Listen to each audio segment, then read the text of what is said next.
All right. We're recording these. Our community's going to have them. Keep that in mind as you come in and share your story to leave out any criminality part of it or embarrassing aspects of it, if you'd so please. But yeah, let's get into it. So, Leonidas started a month ago. Is it useful for SI issues? Absolutely. Building up all by the sacrum for sure. Said, is it useful for SI issues, L5S1, stenosis, mild hip arthritis? I think so. And when I say yes, it's useful for those things, it's useful for the fundamental underlying access and ability you're gaining in your hips and sacrum area. So SI joint issues, narrowing of the spinal canal, the L5S1, also by the sacrum, very, very low part of your spine, and mild hip arthritis. It sounds like you were on the same path that I was on, which everything you just described. If you have SI joint issues, L5S1, hip arthritis, you just described equal parts hip issue as back issue. You're down by the pelvis when you get to the sacrum at the SI joint, the sacroiliac joint. You have SI joint pain. That's like deep, feels like deep in the glutes sort of pain.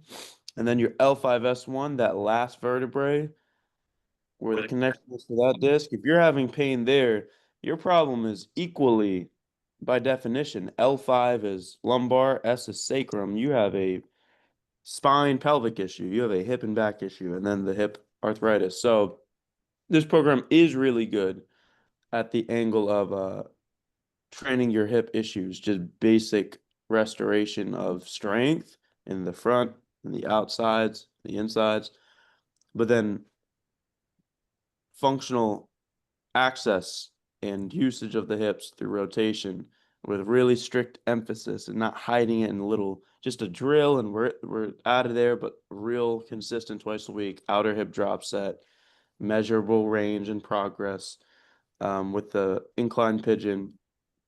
And so, yeah, if you're having hip issues as well as your back and it hurts to sit, it hurts to lean on one side or be standing a certain way because right in the pelvis, that's exactly where I started from with having chronic SI joint issues, herniated L5S1, definitely impinged aspects of my hip, got a sporous hernia. I was really in it with my hips and back, so I think this will help you a lot. If you have more specific questions, I could explain why and what, but if it's just reassurance you want, it's a very relatable starting point for a lot of people. Okay, Charlie said, hey man, wanted to address my lack of hamstring flexibility and tightness. What exercise would you recommend for this? Yeah, so, you know, many people do have tight hamstrings as an aspect of their lifestyle and the realities of not being in movement every day and maybe in a chair. Now, when hamstrings become super tight Hi, and like Cal. stubbornly tight, no matter even through stretching, guys, make sure your mic's muted, please. Um, then you got to ask, is it just like guarded? Is there a protective mechanism at hand or some secondary reaction to why your hamstrings are staying tight even though you're try stretching them? So if you got a sensitive low back, you can view as just a concept your low back and hamstrings working together, similar to your hamstrings and your calf. It's just like when these muscles join together at a joint and the bone is the middle point. When one is tight, it often can lead to tightness in the other. All right. If you have really tight forearms, it's hard to stretch your bicep without stretching the forearms. If you have really tight hamstrings, maybe that's because your back is trying to stay so much out of normal flexion forces or whatever. So the reason why I say all that is I could give you just hamstring stretching exercises and it may work a little bit, but it may just feel like it never truly sticks or something else is going on because you don't want to try to open up your hamstrings while you're on a super sensitive back. If you're really sensitive at the lumbar area with the muscles and the joints and just all the connective tissue, whatever's going on, you're going to try to open up your hamstrings, and likely the weakest link in that posterior chain will cause flare-ups and pain. So I'm a fan of trying to build your back's resilience with the ISO hold as well as you can while you gradually start working on your hamstring flexibility. If you only try to open up that tightness and make sure you're reinforcing and making your spine robust, people just get flare-ups really easy or it just doesn't even progress. So the back extension journey does work for hamstring tightness. I've seen it with people. Um, the reason why, yeah, you're not getting any stretch when you're doing the iso holds. As you start doing reps, maybe traditionally with your flat back and then going down, you're definitely hinging, you're getting hamstring flexibility. When you start getting to full reps and you're using down the line weight, once you get to the bottom of the back extension, you're inverted. Most people with their limb length, if they extend their arms, they can touch their toes. You get to a toe touch hamstring range by letting the active range of the back extension open you up. But you have to almost earn or build up to that first strength and as well as the sensitivity and the tolerance to even go that hard and get deep with weight.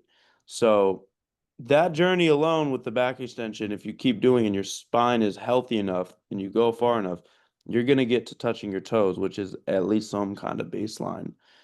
After which the long lunge is really good.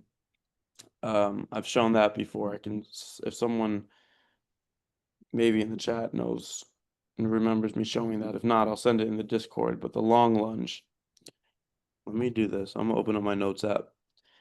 Sometimes I'll make promises. I'll send this link, I'll send that link, and I want to just write down everything that I said I'll send. Long lunge. Okay. Yeah. I wouldn't get into elephant walks. I wouldn't start rounding the back to try to stretch your hamstrings. I would really only work on hamstring stretching that is really keeping the back out of it, and the long lunge is a good one. Okay, Dev said, I want to know more about spinal disc and rehydration, exercises, nutrition wise, any supplement. So we focus more on everything around it. We focus more on the contributing factors to what's straining the disc chronically, to what's not supporting the healing of the vertebrae and disc chronically. Not so much I'm not gonna be able to give advice on nutrition or supplements to rehydrate a disc. The only thing I can speak on with rehydration of disc is that more recently there's been research showing that tolerable compression, very consistent and prolonged, but tolerable compression at the spinal disc with something like jogging over years has shown to regain disc height for some people. So what that means, I'm not saying that's the studies were flawless or people don't debate what caused it or what's going on, but your disc, the jelly-filled kind of hydraulic cushion we all have in between our bones of our spine, that is the disc, and many of you hear about it or you have the issue or you heard about mine. I herniated too. That's that's the crack in the egg. That's what got things started, but that's not your whole spinal issue a lot of times. What I focus on is all the small muscles and the grooves around it, all the larger muscles, the connection of that whole thing to your hips. And so, regardless, that research paper, if you're doing running, you could imagine as you're jogging, it's really a vertical force over and over. You get little squeezes on the disc compressively. And something about that, if you don't overdo it and it's not destructive, the demands of the small little compressions week by week that have been shown, studied for years, people that had a pretty dehydrated, probably injured, the wall of the annular fibrosis, the wall of the disc got injured. You may oozed out some of the jelly in it, basically like a jelly-filled donut. The disc height starts to lower. And normally that's thought of just degenerative disc disease, aging, whatever. It's kind of natural um, to dehydrate and get shorter. And that seems like a fact of life. Some training that was tolerable, like running, has shown to rehydrate it. The adaptive capabilities of the body is crazy. That's highly debated just because it's not a it's not a thought that's ever been considered, but it's been shown that that can happen. So when you're talking about exercises for spine rehydration, it's about the compression. But before you get to compression, we work on the shear force, which is like instead of weight pressing down on your spine, you're here and you're using your body like a board and it's all having to resist rounding and it's in strength. That's a different kind of demand on the spine, on the bones, on the discs, on the ligaments. And so I'm gonna try to get faster with these answers so I don't go on all these tangents, but it's useful for people to hear about because I'm sure many of you have a disc diagnosis and or maybe you have something at the bone level.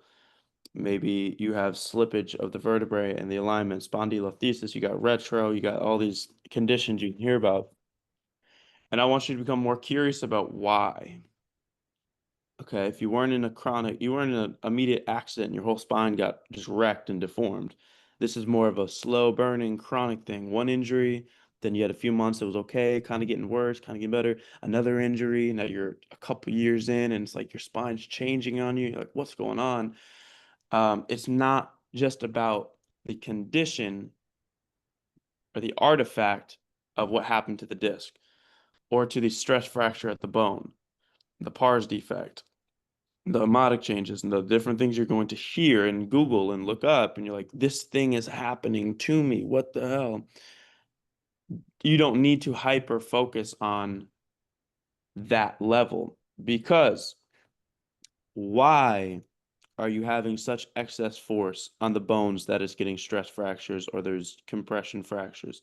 Why is there such an imbalanced and excessive force on the spine as a whole that instead of being perfectly stacked in a line, it's slipping and you're getting spondylolisthesis, you're getting retro? When you ask why do those things, you could just be told genetic, lifestyle, aging, and you could just take that. Or you could look at it like, well, what's supposed to be protecting the spine to keep it in alignment? What's supposed to be protecting the bones to distribute force enough that it wouldn't break down? I went 25 years or 30 years with no issue. Why on my 31st year, everything's breaking down? You start to remember that all the diagnoses you receive on your spine are only at the end stage level of breakdown, which means we all have some spine issues of the muscles. We all have weakness and atrophy and misfiring, especially once you have pain, because all that nerve pain you can get is an inhibitor. It will shut down the firing and the strength of the firing of all the muscles that are supposed to work together. So we all have that issue, but you only get told you have an issue once it starts breaking down bone, disc, nerve, and you have chronic issues there. That's the last stage. The first stage is the little muscles aren't firing quite right. You get a little ache. You learn to work around it. The more muscles that work to keep something going, the more ways it has to compensate. So you can go longer without realizing your issue. And so that's why we focus on the basic capacities, the basic abilities you have, because those hit the most root problems.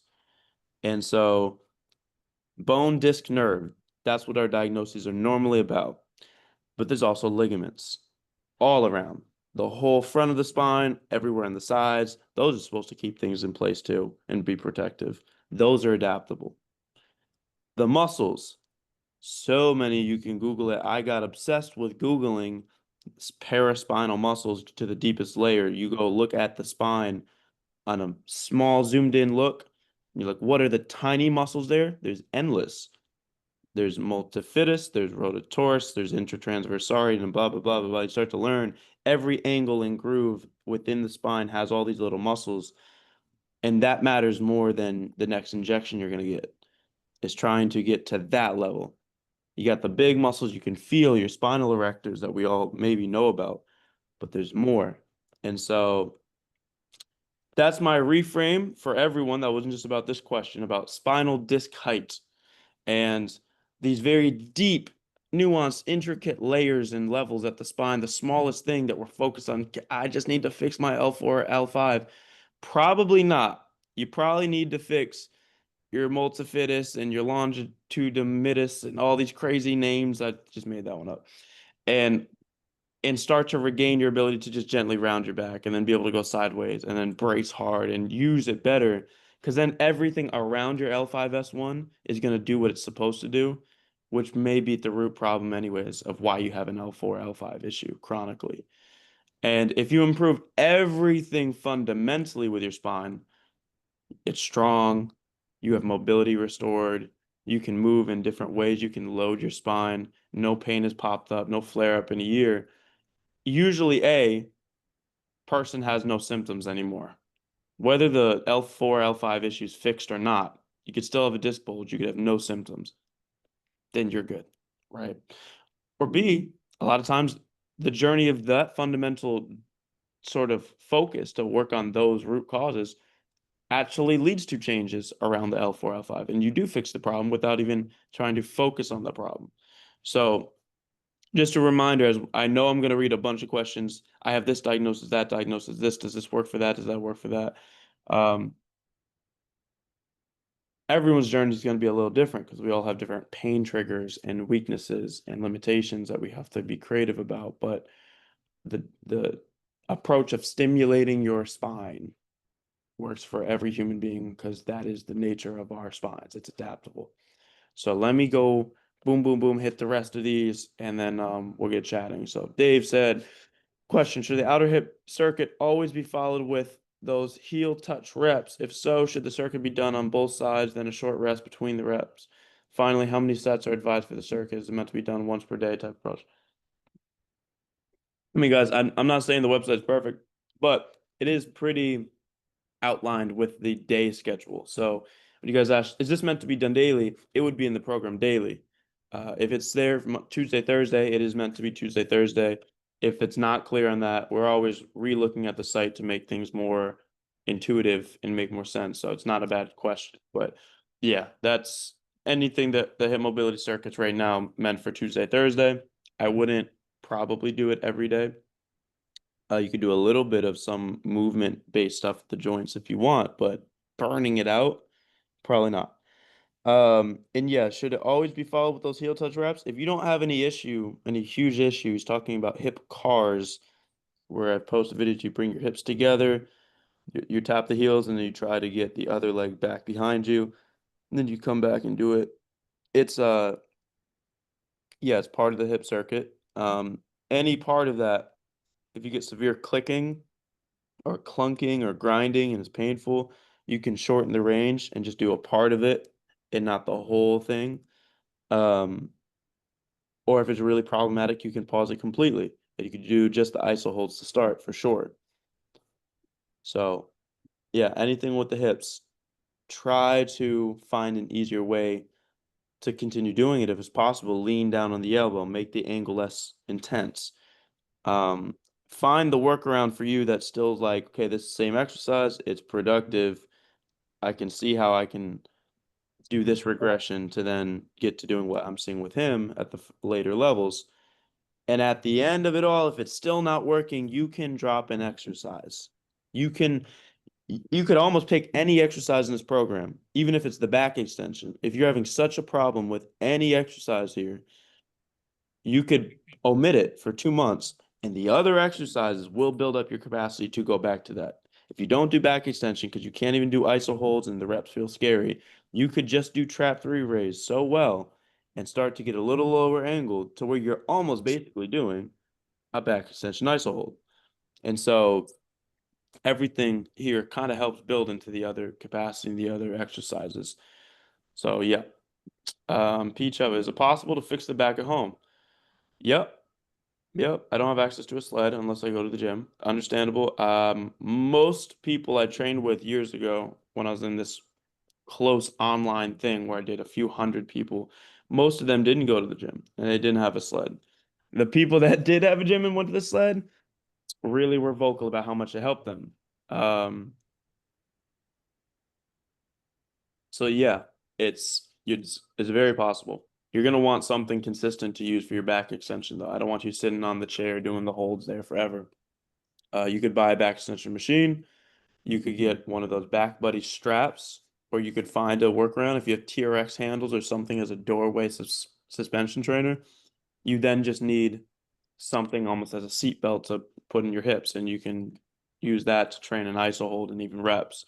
So I'll send a link to the Back Buddy thing. I don't make money from it. I use all the money in our giveaways. So we have on the website a link to enter your story and apply for giveaways for machines and the straps. If you haven't heard of that before, it's on the website and you'll see merch and equipment and you can apply there. We've given away like almost 100 machines this year. So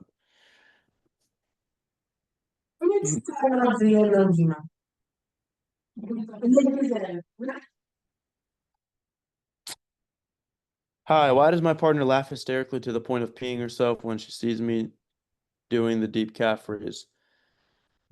I think that's a relationship question, not so much exercise question. That's a really interesting thought, man. I wonder the same when I'm in the gym. I get some looks doing a lot of the stuff I do too. It's like a little Michael Jackson pose and go pow and you lift your hips and you're like, is that Pilates yoga or does he not know what he's doing, right? Sometimes the exercises are so intriguing to people. I I used to really struggle with the thought of doing certain things in the gym because it seemed so embarrassing. And to be honest, it felt embarrassing for many years. Now I'm at a point where I just don't care, but what I do find is when I'm at gyms that are busy and I'm doing that stuff and people are staring, whatever, I keep going. People end up coming over now, and I realized they weren't staring because they were judging. They were staring because they were genuinely curious. And they're like, hey, is that good for your hips? Because I got this like weird clicking pain. I've had it for years. And people end up coming because they want to know what I'm doing. And that's sometimes the case with y'all. But because we're so weirded out about some of the things we're doing, we kind of don't assume that when someone's staring. So yeah, just don't care about that. If it's your partner, you shouldn't date your worst hater. That's all I'm saying. But hey, I get it. John said, can't unlock my hamstring. Do all the normal stretching, but can't get the range of motion. Okay, strength on leg curl. That's good. 130 pounds, 15. That's solid, man. Um, how long you been working on it? How long you been on that back extension journey? I think if you're on the call earlier, I explained that if you go deep, you get to full range reps on the back extension over your journey here, over 6 months, whatever it takes, and you get to being able to even load it and use a little weight. Gravity will pull you down. This is your body on the back extension machine. Just so you know, I always do this, and you guys are like, "What is he doing?" It's your body on the back extension. This is you bending at the hips. By the time you get all the way down inverted with weight and it's pulling you extra on the machine, most people can extend their arms and just touch their toes. So building the back extension full reps, especially loaded, is a hamstring opener. But I like that one and I use it all the time as an explanation because to get there, you have to build your back's robustness to handle it. And a lot of times people are trying to open up their hamstrings on a sensitive back, and that is a dilemma. It's a predicament that doesn't tend to work well. So that's why that's the type of thing that I would really focus on is improving your hamstring strength at length very gradually. And that's more of a hinging usually at the hips with RDLs or the long lunge I'll send at the end of the call. Back extension reps are going to get you there. And a lot of times that's why it wasn't opening up. It's not opening up for a reason. When you guys are like, something's tight, I keep stretching, it's not opening up. Okay, except there's probably another element to this. Why is it not opening up? If you had nerve pain in the past, an active nerve symptoms, well, it makes sense it's not opening up. You're not just stretching the muscles, you're stretching the nerves and the fascia. So that alone will keep things tight. You got to work on that first.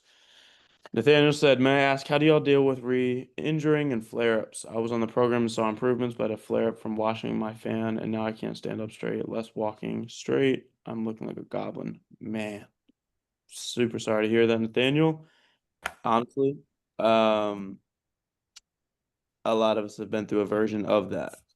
So just as a reminder, this was the anti-sales pitch I used to give members back in the day, and then my team said I should probably stop saying this.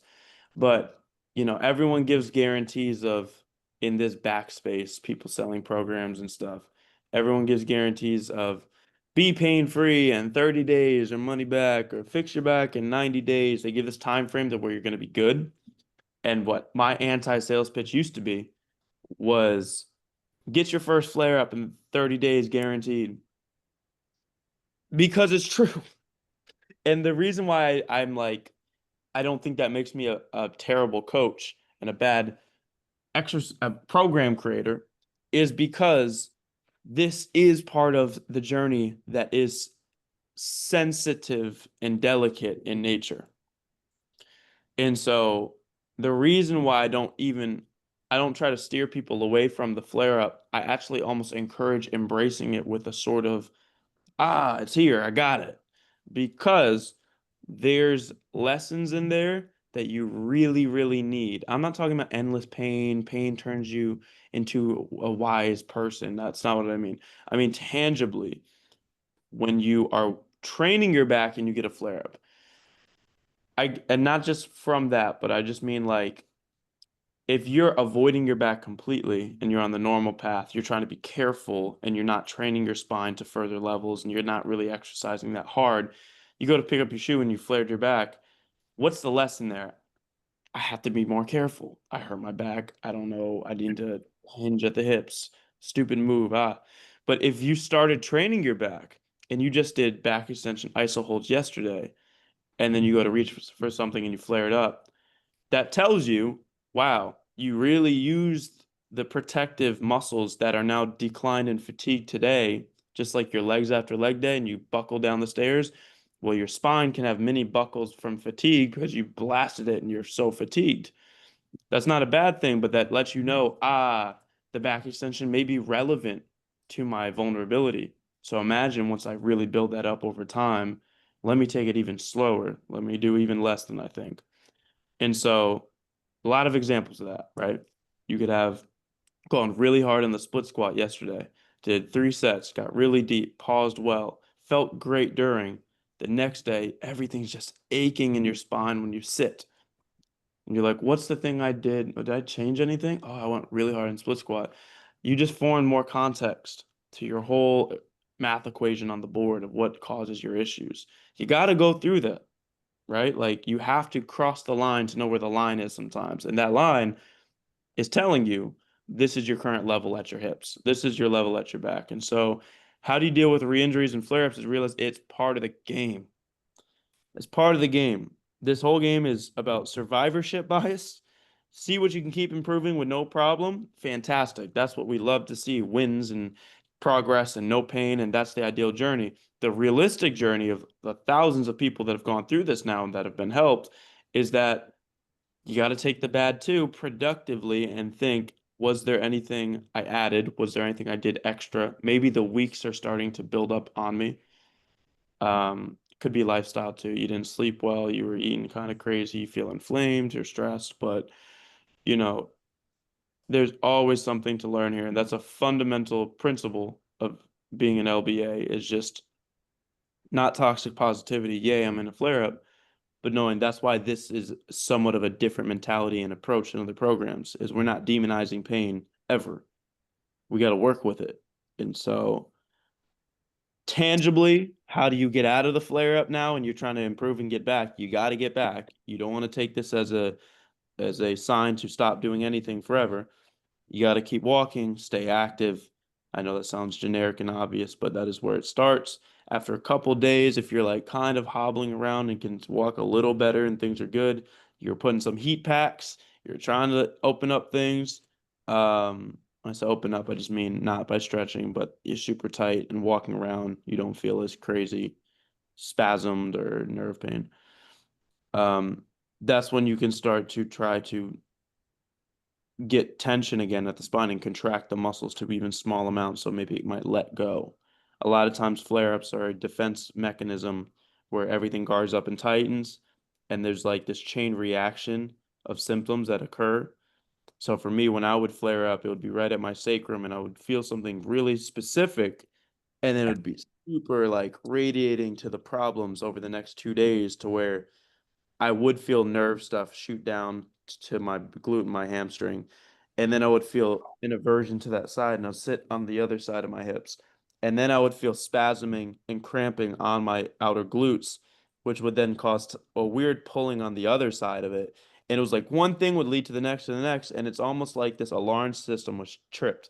It's like my body knew when I feel pain right here at this issue, this tiny centimeter of swelling is going to rub this nerve, which is going to cause this irritation, which then causes a spasm reaction because it's guarded squeezing to try to prevent that pain I lean into. And now everything's fighting together in this weird, over tense, taut situation with nerve pain, muscular spasms, all this stuff.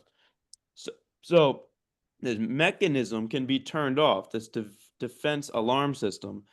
And sometimes it's as much as getting a little bit of shear force and a little bit of compressive force. So that's why the flare up protocol sometimes for people is the most gentle ISO hold of some form, whether seated or even a trap three hold. You're at the top of that and just hold that's gentle, or ISO hold and the back extension assisted. The two types of forces that we primarily got to put on the spine is shearing, which is when the body's out and it's not the spine against gravity, it's the spine and RDLs, deadlifts. On squatting is more compressive, but there's some shear. The back extension, shearing. And then you got compressive forces, which is now loading the disc vertical. You got to have tolerance to both. So when you're in this flare up and everything's tight, we get on the back extension ISO hold. We give it a little bit of shear compression with the tension. All the muscles are squeezing, and maybe that's enough blood flow and that's enough contraction to convince the spasms to chill out. And then you got the compressive force when you push the sled, you're pushing through the glutes, through the legs, through the spine, into the sled. That's very gentle squeezing on the disc, which is also putting force on things around the nerves and the ligaments and anything that may have nerve pain and spasm with inflammation. For a lot of people, the right dosage of both of those, iso hold and sled push, they go into the gym with an 8 out of 10 pain, and a lot of times they walk out with like a 2 out of 10 pain. And it's how does that work that fast? It's just it didn't fix anything structural. It just decided.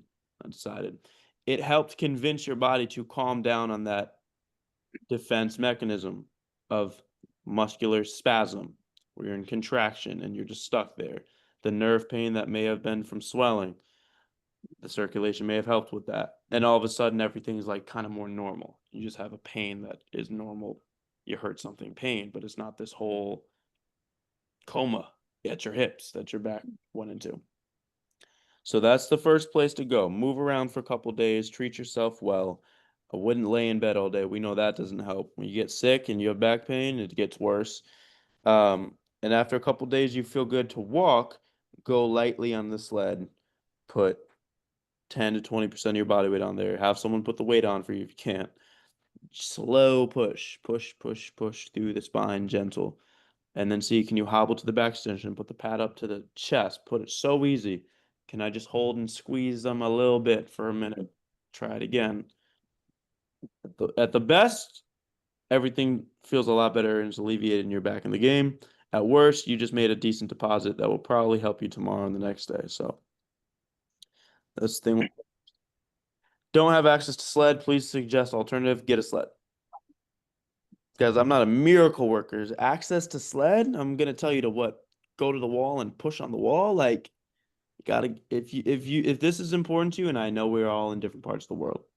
I could be speaking to somebody that's in a whole different situation and it's not as easy. But even then, somebody from your country's done it. But even then, maybe it's a different state, maybe it's different, whatever. But it's just like you can progress without the sled. But if you're going to say, I don't have a sled, I need an alternative, there's some things that are just really hard to get around, and that's one of them. You can find workarounds of sleds.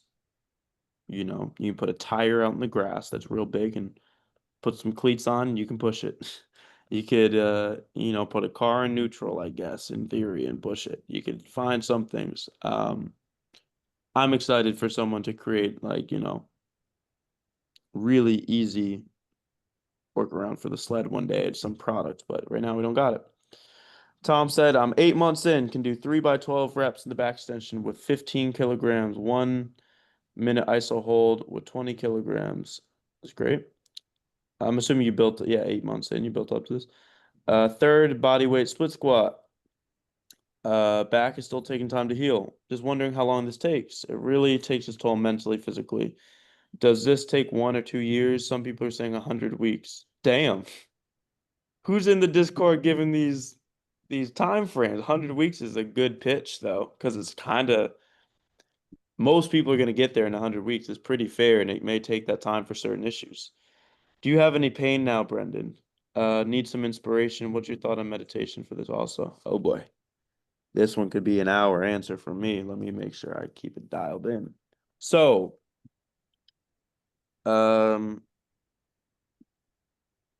let's get that picture out. We know the picture I'm talking about, right, guys? Let's go into the website. Let me share my screen. We got a new sign-in process on the website. The homepage is stupid simple. I know some people are confused in navigating it, the website, so you get scared to not go on there. Everything is really simple now. It's a login button. It's a sign-up button. You guys are members. You're going to go lba.com, lowbackability.com, sign in. Then you got the members hub. Let me actually share this screen for y'all. And I'm sharing this to answer this question. How long does this journey take? We're going to go over some important context for this. So I'm on my, uh-oh. Don't email that email, guys. You see my screen, don't take my credit card info. Okay. Why are we not signing in? All right. So here's the website. Sign in.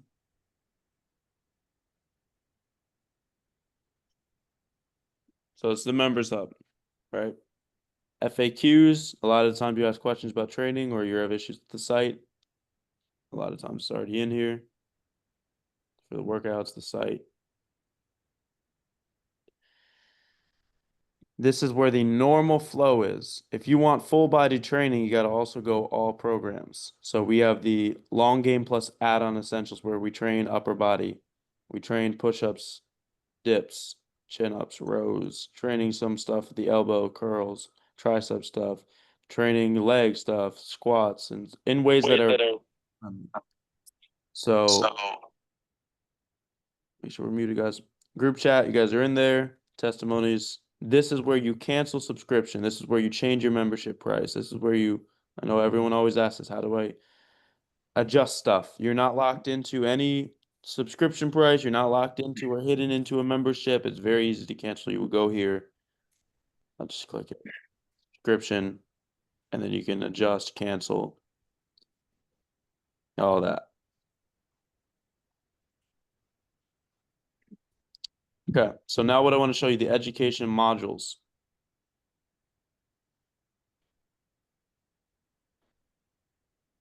So this is the education page, which has some of these breakdowns. Now I think there's one specifically. Yeah, this one explains a lot.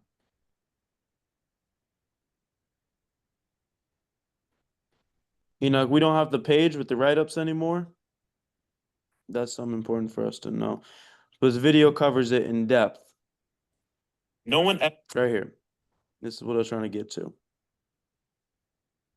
So when I saw this graph, it became my favorite graph to show everybody a couple years ago, just because it puts into context what we're trying to do when we're talking about healing chronic issues.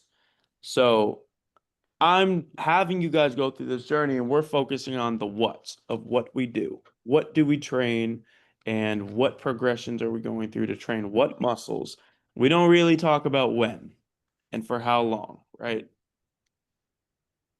Because I don't know where your issue is on this graph, right? This isn't a perfect graph, I'm sure, but roughly there is an order to which tissues heal at which speeds because of which demands of healing they have.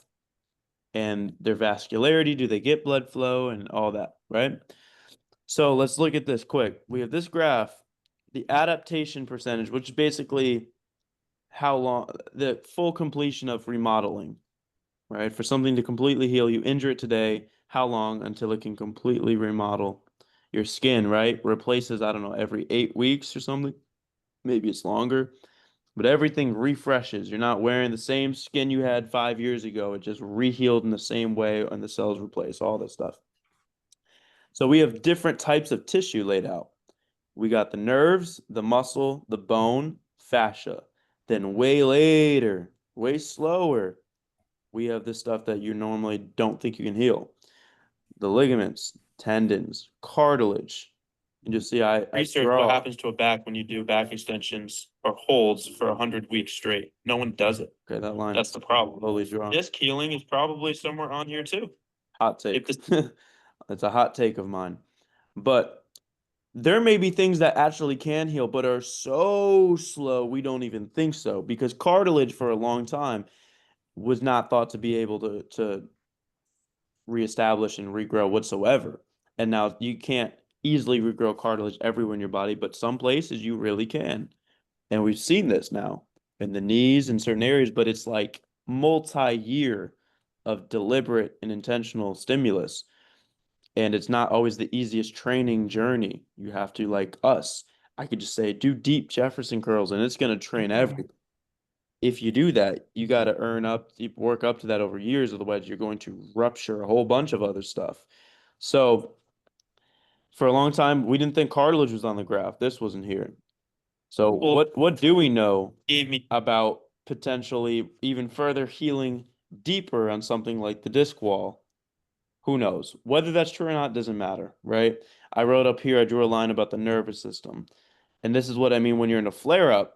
How quickly can the process of the neuromuscular dance of muscle spasms and then nerve pain and how nerve pain can cause shutdown, inhibition, or spasming of the muscles, all this, constant fight or flight, one in your whole body, and then more locally, that sort of defense mechanism of the flare up, this can really get adapted to fast. Like you can, in a week, have things calm down. That's not real tissue, but so the nerves have the fastest remodeling time, adaptability. The muscles can heal really fast, the bones. And when I say really fast, the 100% is still around 20 to 30 weeks. So, 6 to 8 months. That's the short one. If you have any problems now at the fascia, you're talking about a year. If you have plantar fasciitis, severe pain in the bottom of your foot and it's in the fascia, you start doing the right stuff for it, training the arch of your foot, giving gentle, slow compression for a couple minutes on maybe some of the adhesions and let things, whatever your belief is around how to work on fascia, you may be doing the right thing. It still could take a year to fully, completely remodel to where there's no sign of the issue necessarily. Same thing, ligament. This graph is off the map. It's going to get there, but it could take multiple years to fully get it there. That's why many college athletes that tear an ACL, they rehab, they feel better. Everything's holding together well a year later at this mark, but it's not 100%. And that's why re-tears can become so chronic and persistent in those areas because it's better, but it's not actually structurally as good as new. So my answer to you about you've been in the program for 5 months, I think you said, maybe 8 months, and you're getting to really strong levels. It doesn't matter how strong you get, how fast, it still takes time. You're watering a seed, and the training is the water. And that is the convincing ask for the seed to keep growing stronger into the tree that it is. Now, as your tree gets bigger, you have to water more water. This is another unnecessary analogy, perhaps, but just another reframe for y'all. Wherever you're at in the long game, is if you're starting super gentle, I talk about making micro deposits like that. You have a little seedling, you have a thing in the dirt this big of a plant. If you pour a lot of water, you're killing it. And now the equivalent of the seed is your back and its ability to handle training. You have a tiny, futile, weak spine when it comes to training it. You pour a lot of water, it's dead. You're getting a flare up, you're breaking something. You can only handle droplets, 30 seconds of an iso hold. You're like, this is silly. This won't build anything. Well, it'll build the seed, it'll grow it just enough that it's that much bigger. Now you can do 45 seconds of ice hold, a little more water, 2 ounces. Now you got a little plant. You have back extension reps unlocked. You're doing reps. You're getting further. Well, now that's great. Still rip it out the ground. It's not there yet, but it's a lot more tolerant than before to that water, to that stimulus. So now you pour on, boom, a cup of water. That's what's appropriate. And you can go, someone sent a good link, 3 minutes into that video in the chat if you want to see. You can tolerate reps now and a lot more convincing of stimulus. Now, when I say convincing, what do I mean?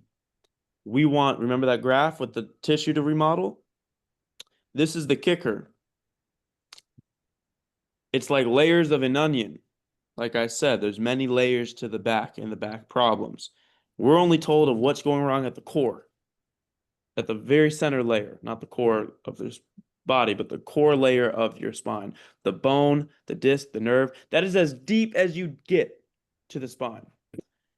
And that's true. That's why you have to take imagery. That's why you have to take X-rays and MRIs to see it. Well, when you want to fix it without skipping those steps, you go to surgery. Now, if you wanted to fix something holistically that's that deep, you have to work through all the layers of the onion to get to that. What does that mean? Build up your big muscles to be able to fire. When you do an iso hold, you're using everything. Hamstring, glute, big muscle spine, small muscle spine, some of the connective tissue, the ligaments and tendons, but you're using everything. That's just cracking the seal on the onion, the outer layer. Now, when I say something is a convincing demand for you to heal, the reason why I say that is you have to keep going more intense and more exposing on these type of areas that are breaking down. So you on that graph, nerves can heal faster, the bones can heal faster, the muscle can heal faster. But now what about ligaments? What about tendons? How do you fix tendinitis in the spine? You can have that too. You can have ligament issues that are now causing that. Remember, I was talking about the vertebrae alignment. You get spondylolisthesis, you get retro, where the slippage of the stacking. The ligaments are supposed to keep things from doing that. But how do you fix that? You may have to get more intense with your training to even challenge it enough with a potent enough stimulus to where it forces changes at the bone level, at the ligament level. But you can't get to that without first working the easy stuff with all the bigger muscles. So I'm multi-analogies at once, but with the long game is about accepting, yeah, I got to find out what are the back basics, and I have to master the back basics before I get into the more intense stuff I need. And that seed, you start off small, you water a little bit so it doesn't drown. It grows bigger. You can now tolerate more until you have a huge ass tree. You're at where you're at. You're doing weighted back extensions. You're doing good split squats, a lot of weight. It's still taking time to heal, as it will. Like, that's the nature of watering a tree. And we are not a tree, but we are a similar creature in the sense that you can give us some kind of convincing stimulus and we'll respond to that. It's just not water, it's usage. It's stimulus. So this can take, yeah, if your issue is only muscular, less than a year. If your issue now has ligaments and your issue went even deeper, you may feel a lot better after 6 months, but it could take 2 years. And so the good news is every month may be better and better and better. It's not about light switch, I'm good, I'm bad. It's the dial's going to turn to where your life is significantly better every month. So you just got to keep going. Do I have any pain now? Mainly just emotional, not so much physical. I can still feel stuff for sure if like not living the best life that I should in the sense of flying a lot or traveling and kind of disrupting of your body and your circadian rhythm a little bit. I'll just feel tightness and stuff. Getting back into sprinting, many times I've gone way too hard, way too fast, and it led to hip issues. Just like little tears and then things that became chronic tightness, and I had to relearn. I have some other imbalances. I fixed a lot of the old ones. I don't have any of those anymore, and I'm still learning. But any issue I used to have back then, no, I don't really have. And even the issues I may pop up and have now are nothing compared to that. And it's still so yeah, this many years deep. The only time I've felt my back over the past year is I took a break from back extension for like 4 months because I tore something behind my knee sprinting too much, too fast. And that's the danger too, is you guys build up your body and you build up the strength over months and years and you get really, really strong for yourself and you get back to your sport or the things you want to do. It's a liability that you have to take serious of like you've built structure to be able to go hard, but all that in between stuff and all the use of your body working together to express that strength, you have done nothing for. So like you got a big engine on some flimsy wheels. You got to slowly get back into whatever you want to do because your ability to hurt yourself is pretty high in different ways. You're not going to herniate a disc, but you might tear something in your hip, right? You might do something to your foot. So just learn from my lesson. But I took like a bunch of months off the back extension because the back extension does use the back of your knee pretty intensely in like an arm bar. That's why I recommend training ham curls and squeezing, pretending this is my leg and this is my hamstring, my knee, squeezing the knee with ham curls and training it in that position because back extension, if you don't overdo it and go single leg heavy like I was doing, you should be fine. But it is training that pocket behind the knee really intense. And so I took 4 months off back extension to let my knee heal, and my back just started feeling less put together. And I'm sitting in chairs, and it felt not pain, but I'm like, oh, that ache. Those are the signs that we had years ago when you first started having some back stuff. So, I can make it 4 or 5 months of doing nothing, and my back feels great, and then it starts to feel not so great. It's a lifestyle. That's why I'm training forever. But it used to be I couldn't not train the back extension for 5 days or else I feel something. So that's where I'm at. My thoughts on meditation. I meditate like 20, 30 minutes a day. That was something that took a long time to get into. I was like 19, 20, 27 now. Um, I had a little monk year where I was trying to meditate an hour a day.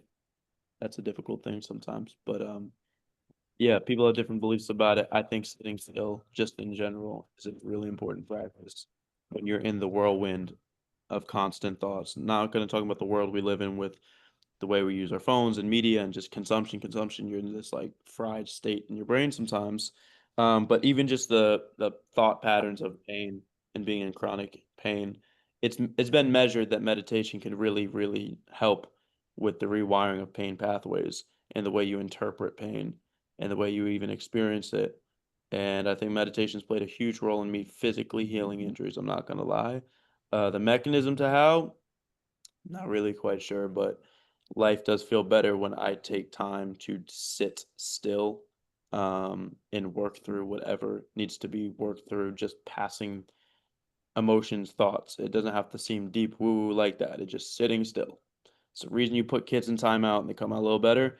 We're adults, so we hide it better, but we do have similar things that of just like your nervous system is on 10. If you go sit and let it do its thing, it may come down a bit, and that helps with the back. That's my thought.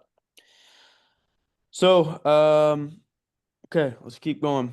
Month and a half into the program, surgeon, um, wondering, I'm sitting for 8 hours a day due to a sitting job. Is a starter program enough mobility for me to see some progress? Absolutely.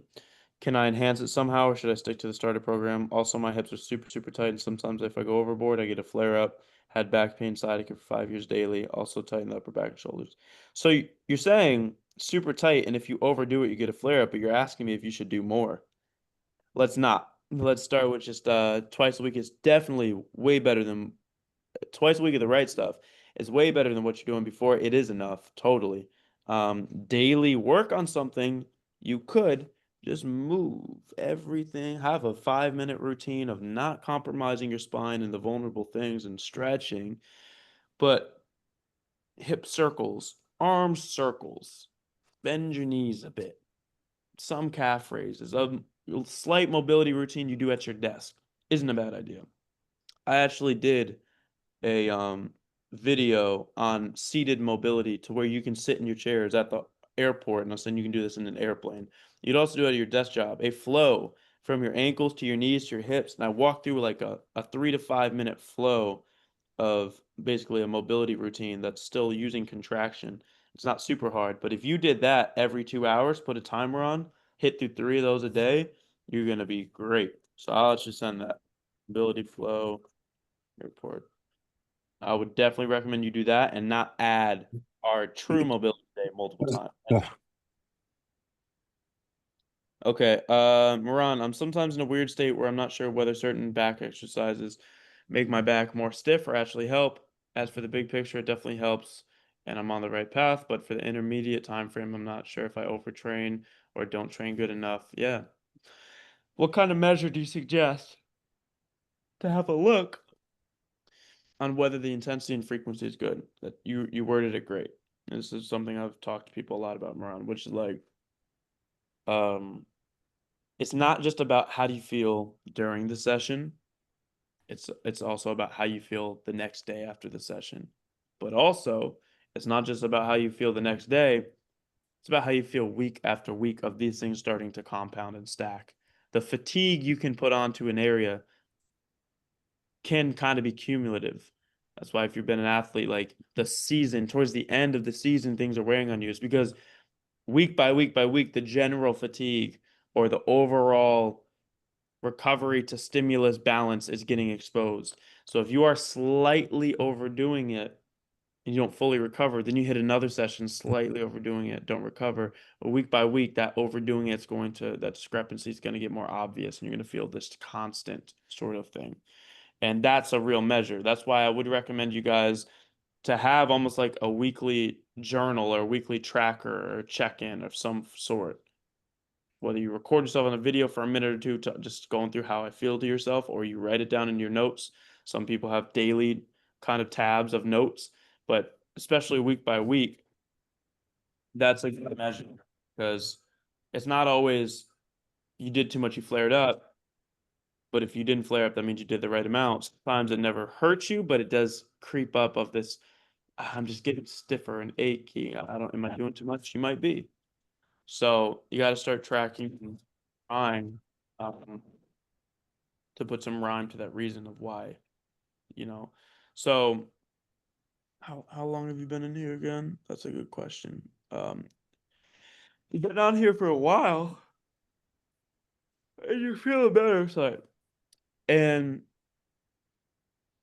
it's been a couple months, then yeah, you might be overdoing it. So I'm hoping that you're being smart about working to your appropriate level, not just by your strength. Like you're not skipping the iso holds, you're not jumping straight into 2 sets of 30 reps multiple times a week. You could start just Monday and Friday. This is true for everyone. You can start the program just Monday, Friday for the flow and drop the Wednesday and have 2 days of flow and 2 days of mobility. And then build up 2, 3 days a week. The reason why I teach 3 days a week is because for most people, they have to go so low intensity, meaning you have to go so gentle and do a 30-second hold that you can't do a 30-second hold once a week. I mean, you could, but it'd take longer to build up to two. If you are training super easy, not intense, then you can go more frequent. Now, if you're doing a lot more, once or twice a week is what you should do. But even then, you can go really easy for twice a week and see how do you feel. Joining from Sydney, Australia. Joining from Malaysia.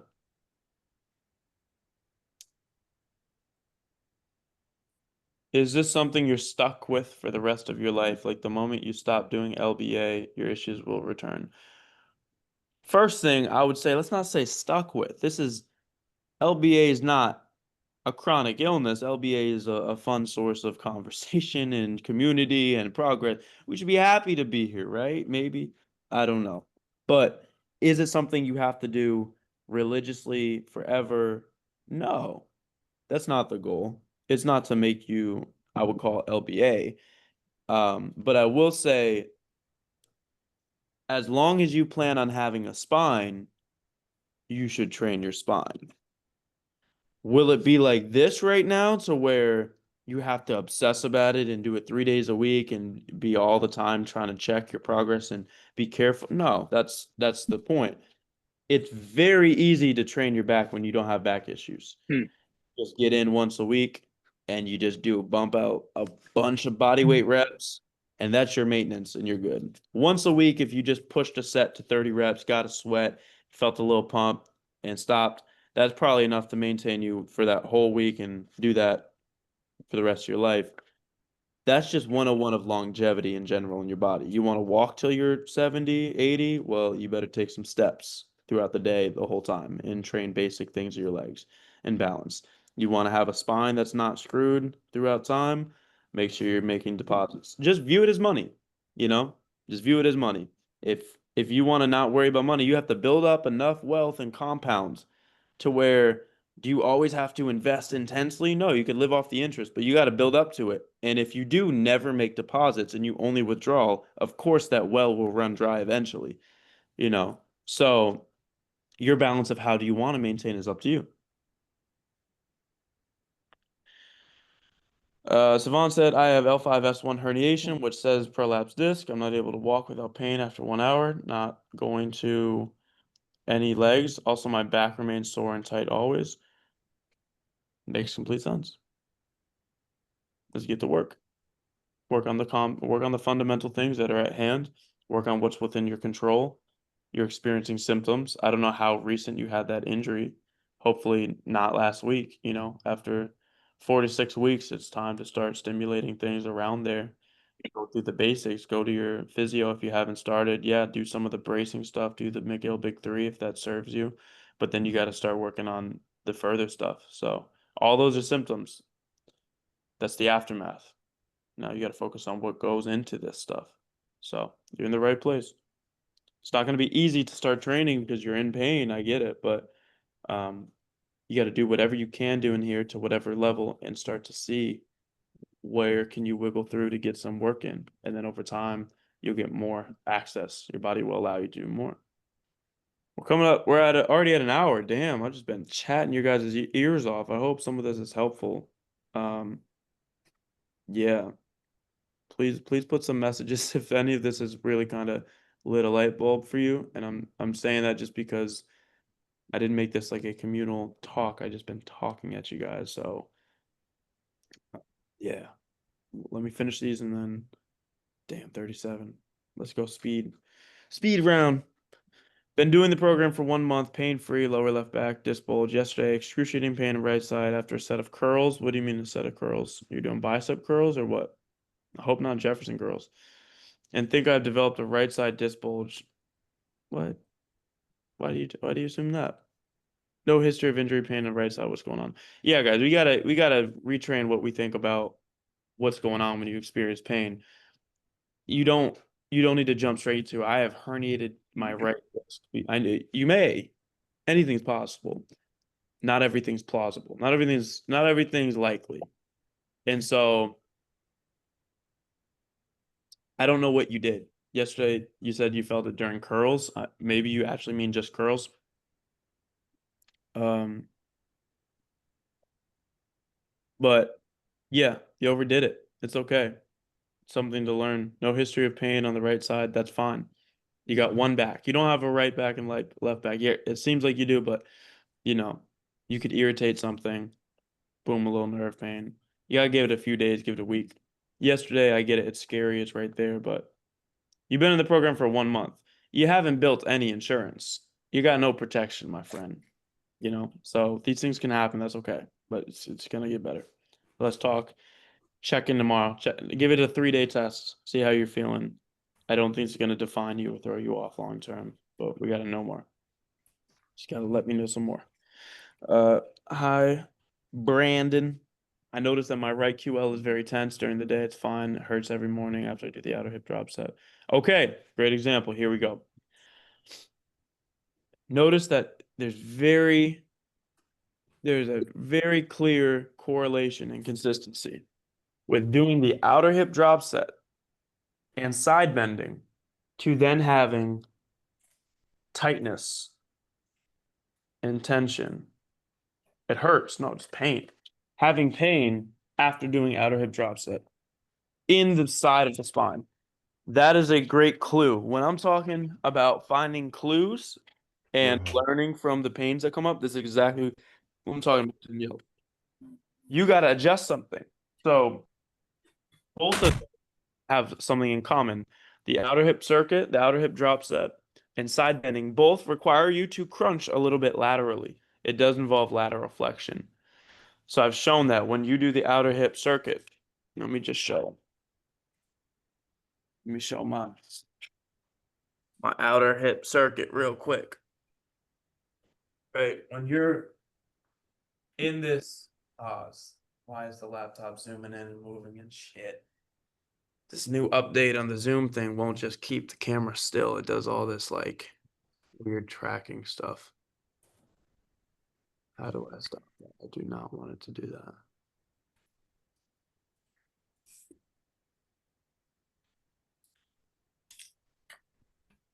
Oh man, I don't know if I'm gonna be visible while it keeps doing that. I don't know. It's a feature of the laptop, not of Zoom. I don't know if, can you guys see my full body with my legs and hips? Can someone Nah, I zoomed in. zoomed in? Why you Damn. want me to come up?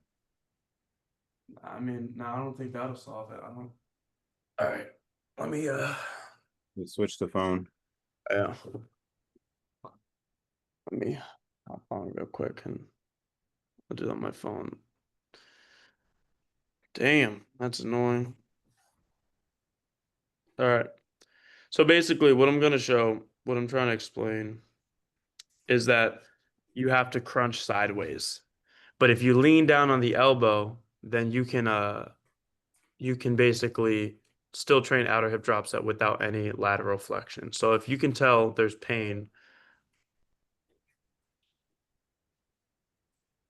you can tell there's pain that's related to side bending and the outer hip drop set.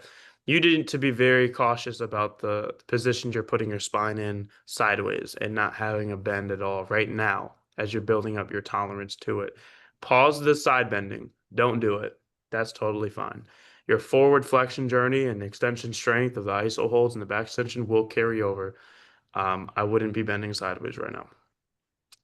And the outer hip drop set, I think you can still do. However, I think you definitely should make sure you're making it easier for your back. So I'm joining on my phone so I can just recording in show. progress. Sorry. All right. I think you guys can see me now. Better. It's not just me this shit. Here we go. All right. So the outer circuit. I hope it doesn't do that. That nonsense. All right. Okay.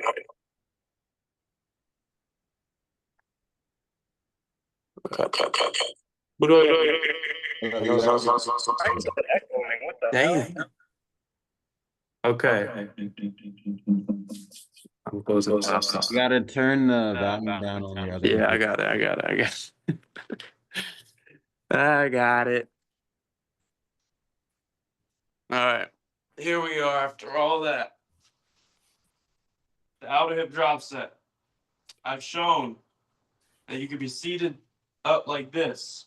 This isn't too compromising on the back. However, I am side bended right here. You can see throughout it. I am fighting to stay up, even if you use my arms. So I would make sure you are totally down. You can be on the elbow. You can even lay down, probably, and do the same thing. So I would try to make sure that this example for all exercises, before you completely drop it, is there a way that you can alter the form to make it way safer for your specific sensitivity? That's a great example. Don't keep grinding through it thinking, I got to do the side bends.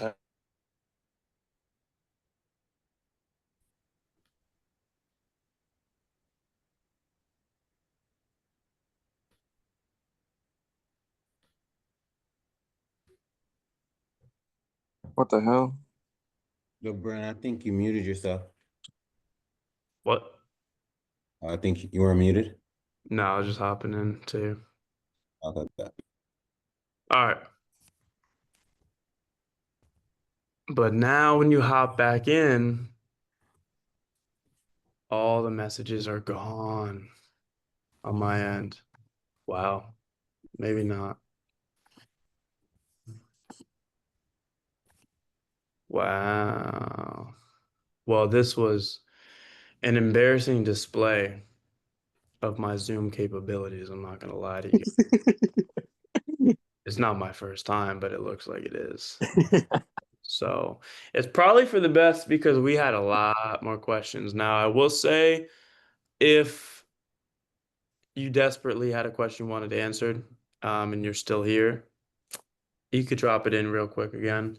I'm gonna I'm gonna pivot and say we're gonna open up the chat. Y'all can raise hands. I'm going to put a 60-minute kind of cap, 60-second to 90-second cap of what we share because I can't have everybody, explain 10 minutes of their story. But raise your hand if you want to chat. I'm gonna let you hop on and explain, whatever you want to share of where you're coming from, what question you may have, or an insight you may have for some other people or what you're thinking about. Just to open up the chat space some. So yeah, let's view the hands that are up. Okay. I think it was Surgeon, Gabriel, Andrew, Nick. Surgeon, if you're ready, you can, unmute, turn on the camera, whatever you want to do. Hello, Brandon. Do you hear me? Yes, sir. Did I pronounce your name right? Yeah, it's excellent actually. I'm Oh. working with also people from America, so they pronounce it the same, but it's okay. Oh, it was excellently wrong. Yeah. So hi everyone. My name is Srđan. I'm 23 years old in July. I've been having back pain for 5 years. Had a operation 2 years ago. Didn't help much. Went through the McGill low back program. When is the first 6 time? months. Sorry. 6 months and didn't help also.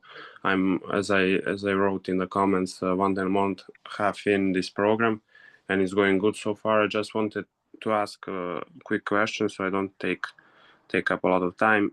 Can I do maybe some of the McGill exercises or can I incorporate them into this program? No, I don't want to ever hear that name either.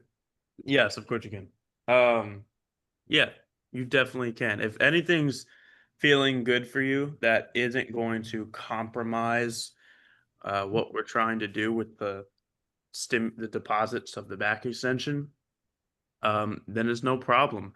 So, especially if you know it's helped you in the past, as long as you don't become addicted to things that are back band-aids, like I felt good decompressing from a bar, hanging with my spine. So why is my camera so intense? I would hang from a bar every day, and that actually became an irritant of itself. Or I'd do press ups, the cobras, the prone press ups that we're taught, and I Yeah. every day, and then I damn near gave myself arthritis in my facet joints. The back of your spine becomes irritated from just passively yanking into that every day. So, but the McGill Big Three isn't really like that. There's no amount of bird dogs that I think are going to mess you up. It used your spine some, but yeah, I think it's all fine. Yeah, I think you can do some of that. Now, if it's other exercises that are like more intense, then you got to plan out how you work that into the program. But yeah, I think it's fine. Yeah, that's pretty much it. I don't want to take up a lot of time. Had more questions, but we can maybe answer them in the next one. Yes, sir. Surgeon, I appreciate you asking, man. Other people have that same question, so it's really helpful, and I'm glad you told your story. It's cool for people to hear from different parts of the world where people are at and what they tried. So thank you, man. Yeah, thank you for doing this for us and for providing the LBA program. Thank you, man. I appreciate you, of course. Gabriel, if you're ready. Good, sir. Hello, can you hear me? Loud and clear. Hello. So just a quick story about me. So I'm from Sweden, and I've been having back pain for about 3-4 years. And I'll be honest with you, when I first found your content on Instagram, it was a lifesaver. And this type of back pain that I have been feeling has it has been switching from like the left side and to the right side. But ever since you talked about, working on the injured area and doing the back extensions and everything, and I've also been doing the side back extensions, like it is phenomenal, right? So I just want to say thank you very much. I can be passive and not be in pain anymore. Thank you. But with that said, I actually have a question when it comes to the shoulders, if that's okay. Yep. So it must have been like 8 months now. I did the incline dumbbell bench press, Mhm. and it was in my right shoulder. Something it did not pop, but it just, and I wouldn't say it clicked, but it was a very uncomfortable feeling, right? And after that happened, of course, I did a bunch of research, and I don't know because I haven't gone to the doctors, right? Because I just let like the first few weeks I let it rest. But I have a feeling, I just have a feeling that my right, a nerve in my right shoulder might be pinched, because when I'm resting, okay, when I'm passive, my shoulder doesn't hurt. But as soon as I pick up objects over my head, it hurts. So Yeah. I have skipped, for example, I don't bench right now. Like the only, for example, like chest exercise I can do without getting this annoying, what can I say, feeling, and like it ish hurts in my shoulder. I can do dips, right? But I can't lift objects over my head, and I can't do benching or incline stuff like. Interesting. I had a similar thing. So I went all of last year. The only pressing I could do was dips. Was the same. I couldn't even do push-ups. Like a year ago, I couldn't do a single push-up. And I think a lot of my issue, I ended up having a lot of symptoms similar to just frozen shoulder. Both of my shoulders were completely intolerant to like random stuff. I couldn't even write without it getting achy and weird. I couldn't drive without it getting weird all the time. And it wasn't just like I benched and got a rotator cuff pain. It was more generalized and all the time. And I had to really work on my shoulders with deposits in my own head of a lot of different little things. Um, I definitely trained my rotator cuff, if you're asking me. Moran said, "Did you train your rotator cuff over a longer time frame?" Um, I think there's some stuff with the shoulder that, when it comes to training weak points, it's we've been guided pretty well to think of the shoulder as something that's trainable. That's good. Do external rotation. I promote the exercise in here. But I also think you have to respect the structural balance of range training. So what that means is, for everyone in here, um, if you're familiar with the concepts of short range or long range exercises, it's for people that don't, it's the idea you can train your bicep here in a short, tiny squeeze. That would be a short range. A long range would be more difficult or focused on the full extension. Now, these both train the bicep, right? Which one demands more of the elbow right at the insertion points and the tendons? It's usually this one, because everything is on a deeper stretch, the connective tissue. Here, I can do a lot more reps, get a crazy pump, but not much on the joints. Both have benefits. If I have a stiff elbow and I don't have range, which one's going to get me more opened up? The long range. And that's going to help actually train the tendons. That is good. But if I only do long range, only do preacher curls on a bench, only like that ever, and I never just do normal or a tighter range that's harder here in the squeeze, what ends up happening over time, the connective tissue is not getting a good pump and it's only getting pried apart. You end up getting sensitivities, in my experience. So I think a lot of my shoulder issues came from training the shoulders and the muscles that went into it, but only deep ranges. I was doing power raise where it's really hard at the stretch. It's a rear delt raise, but it's on a bench sideways and it stretches you out. I was training external rotation. On the knee, though, where it's only hard at the bottom, where it's all stretch and a sleeper stretch. And I was only training shoulders and upper body in the deepest ranges all the time. And through that, it became to where everything was intolerant and insensitive all the fucking time. I couldn't pretend to use it for anything. And then I had to spend 6 to 8 months only doing the short range of things. So I would do arm circles till my arm was about to fall off. So I'd be on the wall with a ball, or I'd have a towel at the gym on the wall, or honestly, it may sound weird, but the place that it was easiest to do it was in a shower because just put some soap, I get on my wall and I'm cleaning my wall. And every single day, I'd put a deposit of 30 arm circles loaded into the wall. So there's some pressure and short range of combination of different amounts of delts of some of the bicep helping to lift, different muscles in the rotator cuff, 30 clockwise, 30 counterclockwise, then the side, 30 clockwise, 30 counterclockwise, then behind my back in the sensitive area, 30 clockwise, 30 counterclockwise. And through me doing that every day of a deposit, getting a crazy pump, one of my delts actually started to get more defined and bigger through that, which is kind of crazy over time. But it restored my ability to now do a push up again and go light. And I didn't do deep. I went to like half rep push ups. And then I slowly did more. And I could start to do rows. I could slowly start to do chin ups again. And so I could get back to full range and even deep range now because I made these deposits of things like the arm circles, which is really helpful. That wasn't the only thing I did, but that was a very helpful thing I did. And so my shoulder issues, I think, came from these incline curls. The only curling I did for 2 years was on a bench, incline, and really deep. I have that in the full program, actually, in the add-on essentials, but there's also the shorter range.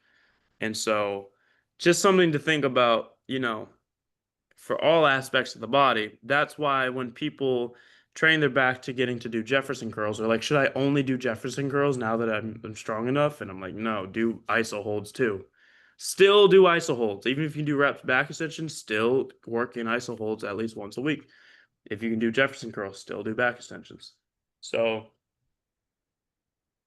yeah. Now, yeah, when it comes to shoulder, I mean, that could be a thing too. You're saying lifting it has to be nerve. It may not be. It could be. It could also just be the long head of the bicep as it feeds underneath your pec. And that's why anytime you're lifting, your bicep is a arm flexor. It helps lift your arm. So your bicep curls, it flexes the elbow, but it also lifts the shoulder. And so that could definitely compress things or pinch. Nerves could be involved, but it could not just be nerves, could be the muscles there. And it's also stretched now when you're going deep in anything chest. Well, that long head of the bicep is now underneath the the pec. So your bicep is overlapped with your pec. That's why you can stretch them both out here. So when you're training it, you just got to be mindful of the positions you're in. For me, for some reason, dips was still fine. No matter, I couldn't even like write, but I could do weighted dips to the failure. It's just so weird. But yeah, that was my shoulder struggles. Those arm circles really made a big difference for me. I was doing a lot of different things, trying to like really slow traps, like with just normal shrugs, one arm, and letting it stretch deep in the shoulder and getting to the neck stuff. And I was doing some reps. It's like a 30, 40 pound in some of my upper body days, really stretching out. Um, Gentle things of like on a shorter range, push-ups, but not all the way down. Um, But would you suggest, because the truth is yeah, like I said, being passive and not doing anything, I'm not in pain, which I'm, grateful, of course.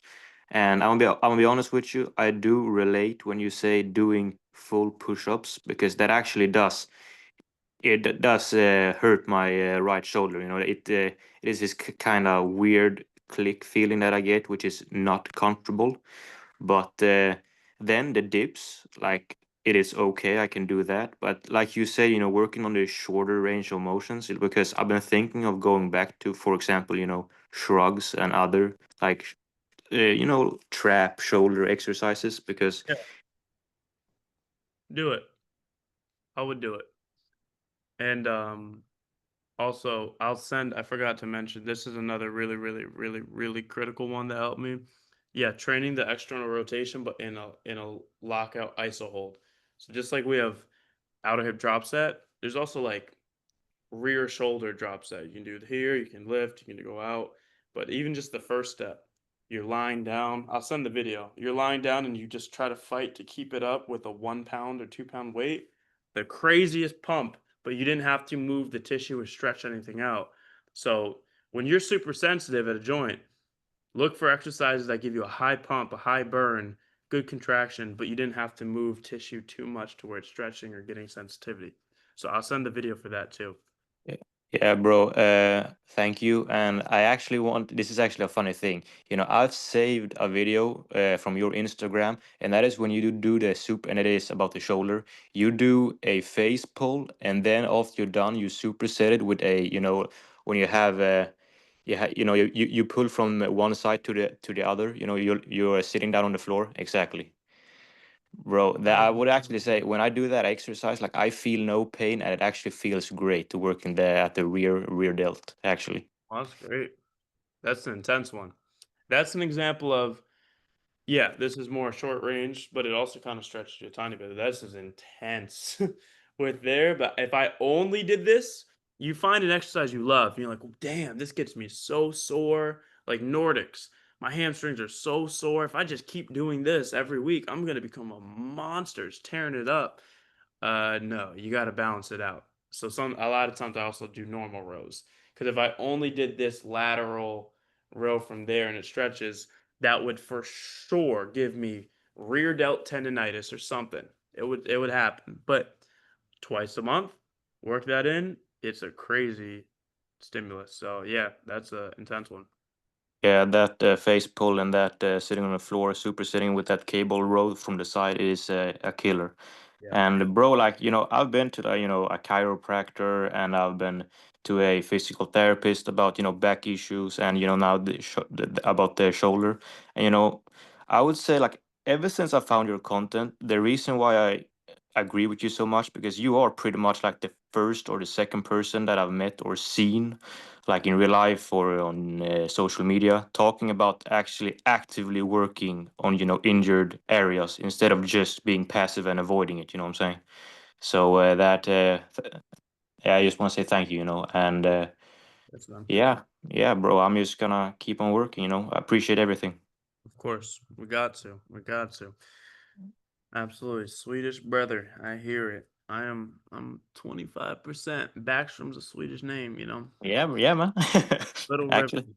and bro, and also one last thing, I super duper appreciate the pay as you can plan, like I like joining this Discord and everything, because these freaking programs, memberships, like thousands of dollars and stuff, bro, that is heavy. That's hefty amounts. Yeah. So thank you. Yeah, of course. It was the goal from the beginning, so it was always very clear that I'm like, well, someone messaged me because I made a story post being a little silly about some guys, like, copies content word for word. There's a lot of people that copy my content. It's whatever. But I've gotten DMs from people saying this guy also has your exact same program. And then he's taking people on sales calls, and then people are trying to get charged thousands for the same program, the same content. And I called him out, and then somebody messaged me, but was like, well, how are entrepreneurs supposed to make money? Like, if I want to be in the lane and coach, like, I gotta charge thousands to be able to make a living and blah blah blah blah blah. And I'm just sharing what I shared to them, because it was very difficult to do pay what you want. I'm not recommending people to all try to base their business on this. I'm taking an intentional loss um, every day that I do that, but it's like I just knew I was going to go big enough that it doesn't matter for me. And so it's like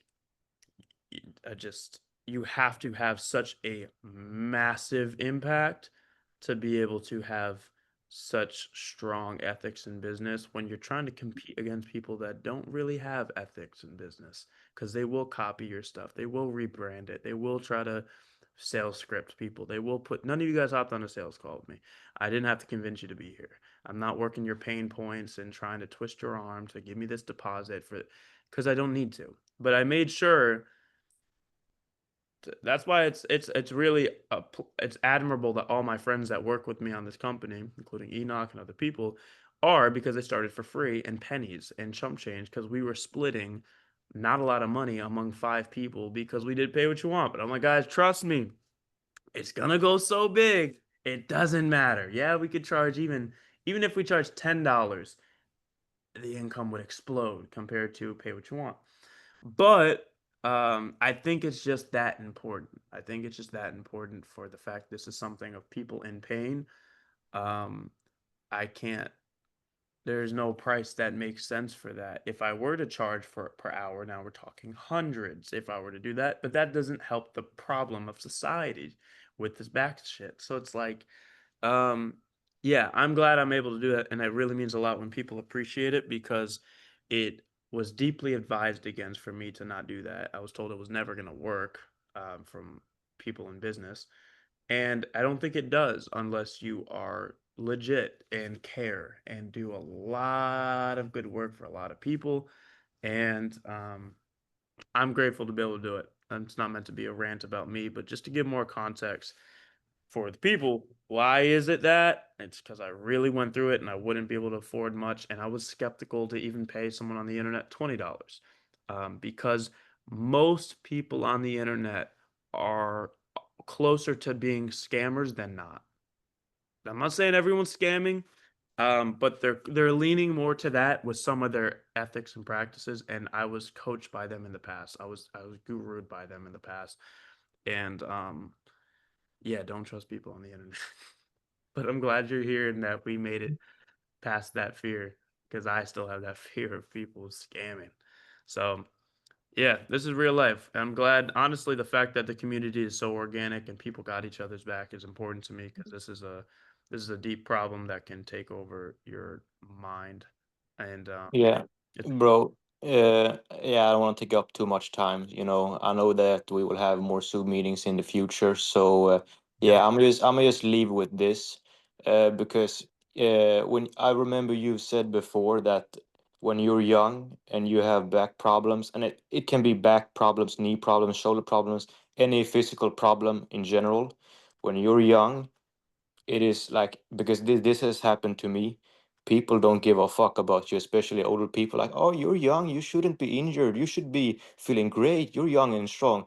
Bro, holy shit, when I was young, or like a couple of years ago when I had like back problems, for example, like no one gave a fuck about me. But holy shit, I was probably pretty much in chronic pain, pain when I was passive and doing things, and that took a toll on my mental health.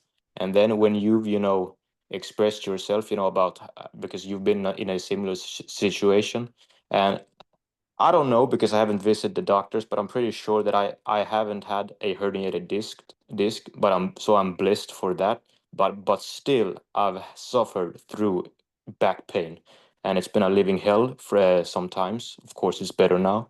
But you spreading the word, about there's like a silent epidemic. How people suffer through, for example, back pain and other physical struggles. It really means a lot. thank you, man. You got to go through it to understand it. And once you understand it, it's like, okay, you're in that pain. But then if you start a program, start talking to hundreds of people, and then you talk to thousands of people, and then you see this pattern, you realize nobody on earth has a clue how bad it is, not even researchers. We have the largest low back community in the world. For real. That's not Reddit forums. That's an actual like productive program of people all on the same path. People try to buy my data. People like come in and say, "Hey, you could make millions if you just like if you could collect data for research studies and you could sell it to pharmaceuticals, you could make." Like, that's how rare it is to have this many people, 15, 16,000 people all on the same path talking about what hurts them. It's they don't even get a place to this hasn't existed before. And I just say that because people don't know it's that big. And so it's almost disturbing when you realize how common the stories are of so many people, not just about having pain, but having a seriously lame experience at the doctor's office.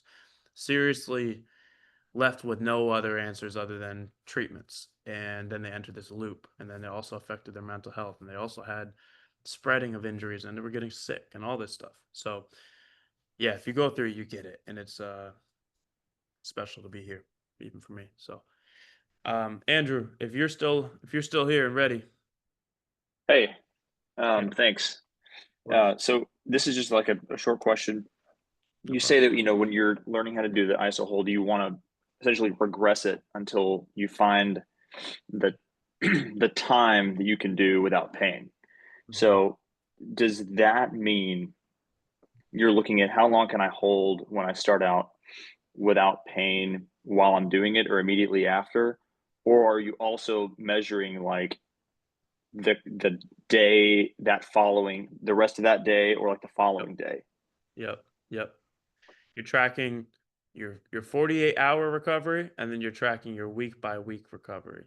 So today and tomorrow matter a lot after doing it, but then also week by week, is there a cumulative sort of fatigue that you can feel is coming on, or a cumulative tightness that's sticking after a few weeks? Sometimes you may be surviving well in the short term, but it's actually you're still exceeding what you can recover from in the intermediate term. So, and also you have a few options how you want to view it with progression. You can just view it as time that you progress on, but you can Mhm. also do ISO holds. If you put the pad very high to as high as the setting will allow, maybe you kick your feet out of the machine and walk lower. So it's like almost on your chest. You can take 80% of your weight off and do an ISO hold and just do 2 minutes from there. And then the journey Yeah. could be, I've actually been more leaning towards this. The journey could be just doing 2 minutes, then slowly lowering the pad where you take on more percentage of your body weight. But you could also do start at the pad at your hips and work at 20 seconds, 30 seconds. Yeah. You know, either of those kind of work. You're just changing how much weight and how long. You're changing your volume and your load. So it's just different ingredients. But yeah, definitely give it a couple days. If you feel good during today and Hmm. tomorrow, you could be. The truth is, during and after, you may not feel the normal soreness that you feel in your biceps after a curl because the low back isn't used to firing. So you may feel like a soreness that's kind of good, kind of feels a tiny ache, kind of feels somewhat Hmm. uncomfortable. That's not necessarily a red flag. That is very normal in the first few months as you're recalibrating this stuff to work. Um, Yeah. so yeah, no, it sounds like you have the right idea though, for Yeah. sure. I think the weirdest thing about it is that like the low back itself, like I have felt it getting stronger, but then Mhm. it's almost migrated down. I don't know if you've ever experienced that. Like as I've done ISO holds 3 times a week, it's almost more like in the hips now. So I'm thinking that that might just be a sign that I need to either do a higher up pad or, like you said, less time. Yes, so this is something to keep in mind. There's so many little tips and tricks that only come up when we talk about it, and I remember, um, because I can't make the form video 20 minutes explaining every detail that could be said. But the back extension ISO holds and the reps. This is your body, and let's say this is your hips where it's bending. Here's the bench and where you put the pad height, right? For the most part, wherever the pad is on your body, the opposite side is experiencing the most relative force. So if you put the pad to your thighs, to your knees, you're doing a Nordic, you're doing a hamstring curl. You're going to feel all hamstrings. If you put the pad up to your chest, that's a trap 3 raise. You're going to feel the middle of your back holding up. So if you're feeling a lot at the hips, if you raise the pad up to like more just pure low back and not your glutes and low back, you're going to feel a lot more of your low back and a lot less of the glutes. So wherever you put the pad is kind of giving the most peak relative force on the other side of the body. So you may really want to put the pad up higher for those holes for a while. Awesome. Thanks. Yep, you got it. All right, Nick. Nick Mingus. First call. Gotta be Nick. I don't know that name. That's sarcasm. If you're still ready, Nick. Thanks, dude. How's it going? Hoping you could help me do some detective work. Sounds good. Having some my hips are still stuck a lot of the time. It's mostly like where like your waistband is, or like if you're about to put your hands in your pockets. Yeah. You just get a lot of tension on the sides here. It used to be hip flexors, but I got super good at the split squats and then it just kind of shifted around. Mhm. So I can do split squats real good. Yeah. I can do the butterfly. I can get my knees to the floor. I can elephant walk, pretty much like hands to the ground if I warm it up. Wow. I just got into one-footed back extensions. I can do the holds and the reps. Yeah. And I started doing the QL holds on the back extension too, Yeah, I was gonna recommend that. That's good. because I've noticed like both on the one footer and on the QL hold, you do get a lot of activation in like the outside of the glute. Mm-hmm.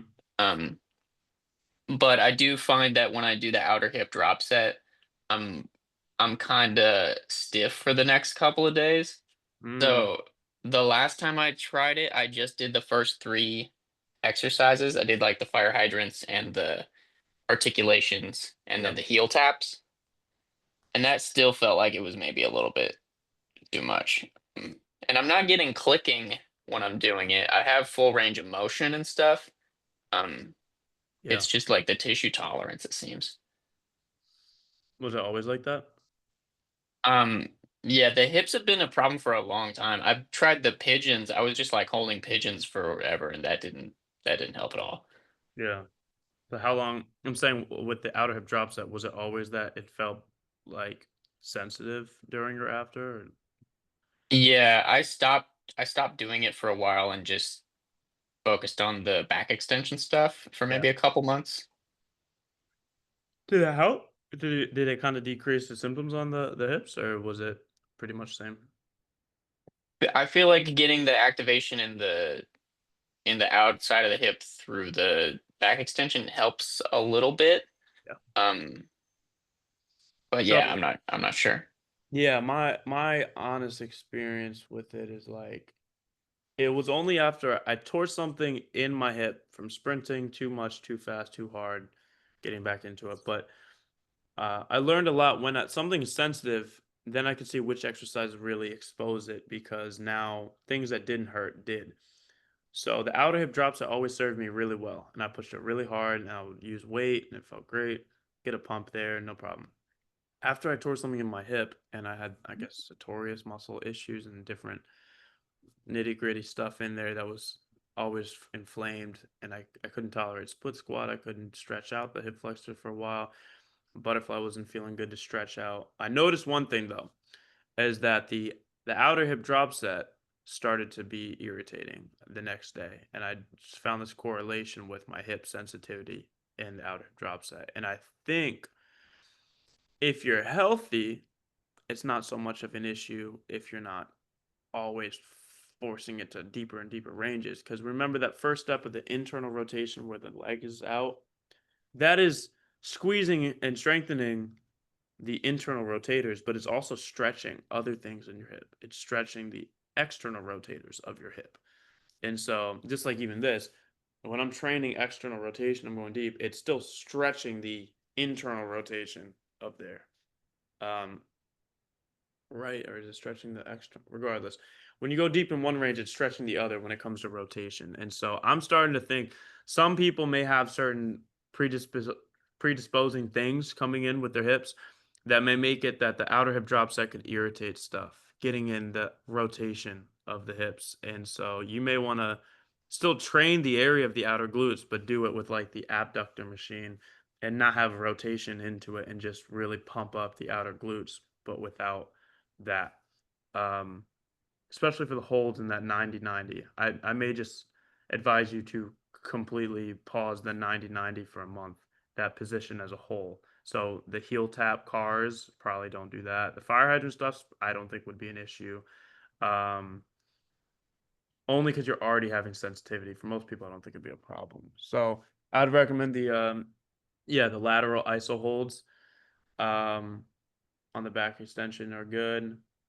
I've done some suitcase carries which is kind of the same thing of like a one arm carry tall with 50 pounds and just thinking about every step because that connects your hips with the QLs and lateral spine.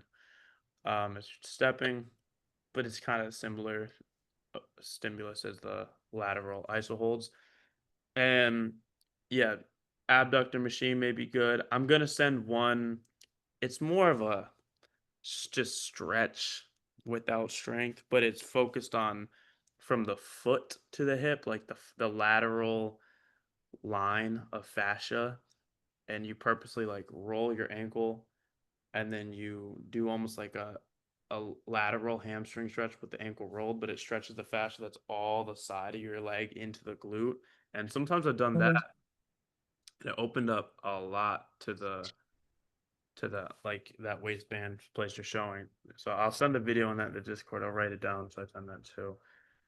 You could try that very gently. Not something I'd recommend everyone to just reach down for the ground and get into because you have to bend your back a little bit. But with the context of where you're at, yeah, I think you could do it. That mid too. Yeah, man, I'm still learning as well. You know, I'm still learning about this specific thing as well. I've had clues that the thing I had in my hip was very related to my lateral sort of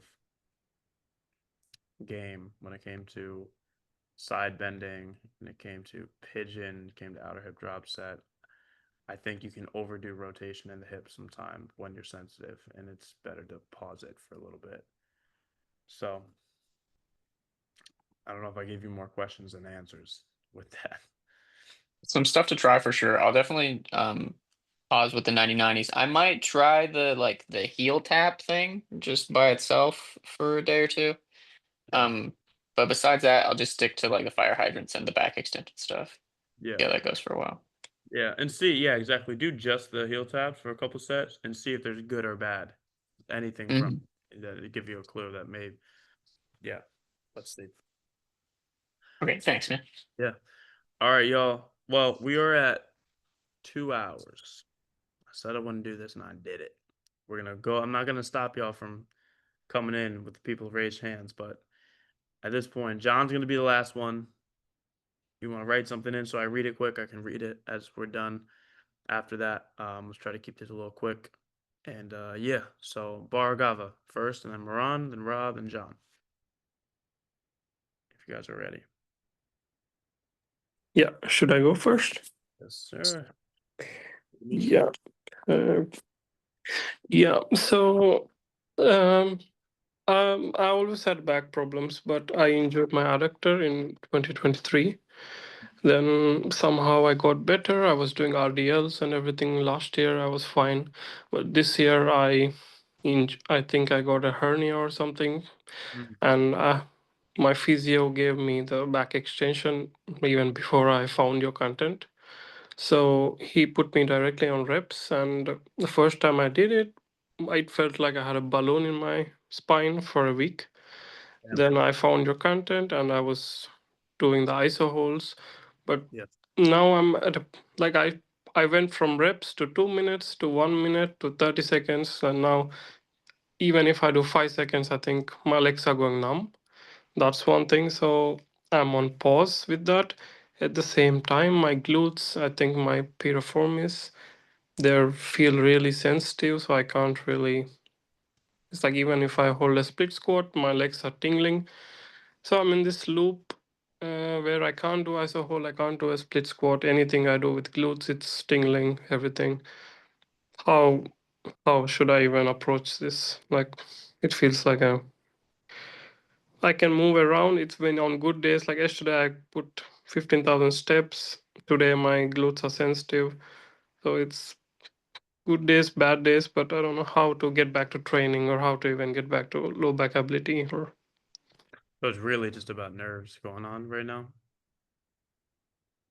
Mhm. Nerve pain. Okay. And when you're working with the Well, physio, no, I don't have any nerve pain. Like it's mostly either numb legs or tingling. There's no pain. but nerve symptoms. Yeah, yeah. Okay. Yeah. I mean, you can treat that all the same. Pain, numbness, tingling, it's all different end results of nerve irritation. So it's when you're working with the physio, what was that like with the nerve pain? You had nerve pain then too? Or sorry, I'm saying pain, but you can just swap it. Yeah. No, the first time I met physio this time in March was because I had sciatic symptoms, tight calves, tight hamstrings, then pain in my lower back, disc area. Then I met him, and then, yeah, never had any nerve pain, but it's always some tingling or numb legs. It's been. Okay, so very consistent. Did he take Mm. any like nerve flossing? No, haven't done any nerve flossing. Yeah. It's not a guarantee cure all, but it really may help. Did you get imaging? Did you get an MRI? Do you have like a I had an imaging in 2023, then that showed like disc bulge, some annular disc tear. I have inflammation in my SI joint. Yeah. So many things happening. Okay.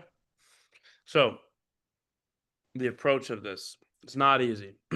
Nerve issues are always where I'm the slowest to give definite advice and answers because it's so individual to the person. So anywhere along that nerve path, all the way from the big toe, calf, back of the knee, the hamstring, through the glutes and the piriformis, then to the sacrum, then into the actual nerve root at the spine to the low back. That whole path can be triggering this problem. It can be exacerbating it and keeping it there.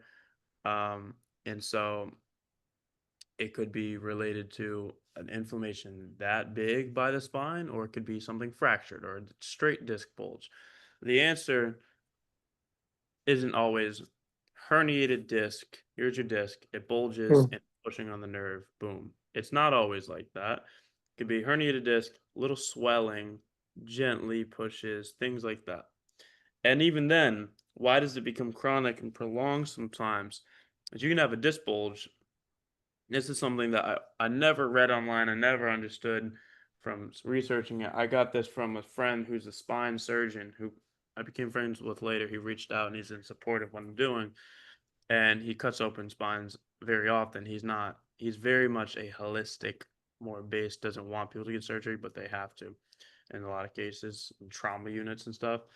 But people will have chronic issues and he'll come and this person will have sciatica and they had herniations and they had a lot of history of nerve compression. And sometimes they will cut into the back. And you would assume if you had a herniated disc, it pressed on the nerve, and then you have nerve pain years later, that it must still be the disc bulge is pushing on the nerve. And they would find that sometimes that's what happened, except the disc bulge spontaneously reabsorbed years ago, as most disc bulges do. Most herniations do relatively heal and go back into the column somewhat. But what happens is they cut into it and see that the disc is where it should be. The disc doesn't have problems, but the nerve is still compressed as if the disc is there pushing on it. And the reason why? Fascia and all the connective tissue remodeled in the stuck position.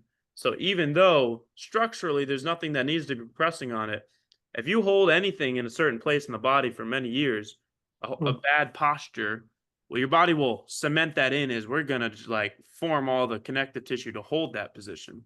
So even on a small level, you may at this point have or not have the organic compression of the nerve root of the disc, but you may still have everything visibly of the nerves in the fascia stuck in that position that would produce all the symptoms. So that's why nerve flossing can be useful. Just the fact of gliding slightly all of it a little bit and getting it unstuck. I'll send in the nerve gliding. Some nerve. Okay, I think there is some video you have on this, but yeah, I'll send thank it you. in there for you. And now when you're talking about training the muscles though, and actually trying to work on the back still, you got to be creative and look for, like I've said, if back extensions just don't work to any level, that's fine. You could actually not do it. you may want to try trap 3 raise because that's still training it to a lesser degree. You may want to really focus your mid back and residually get just a little low back contraction as you go, and take any improvement of your spine, even if it's upper back, to work down to the lower back.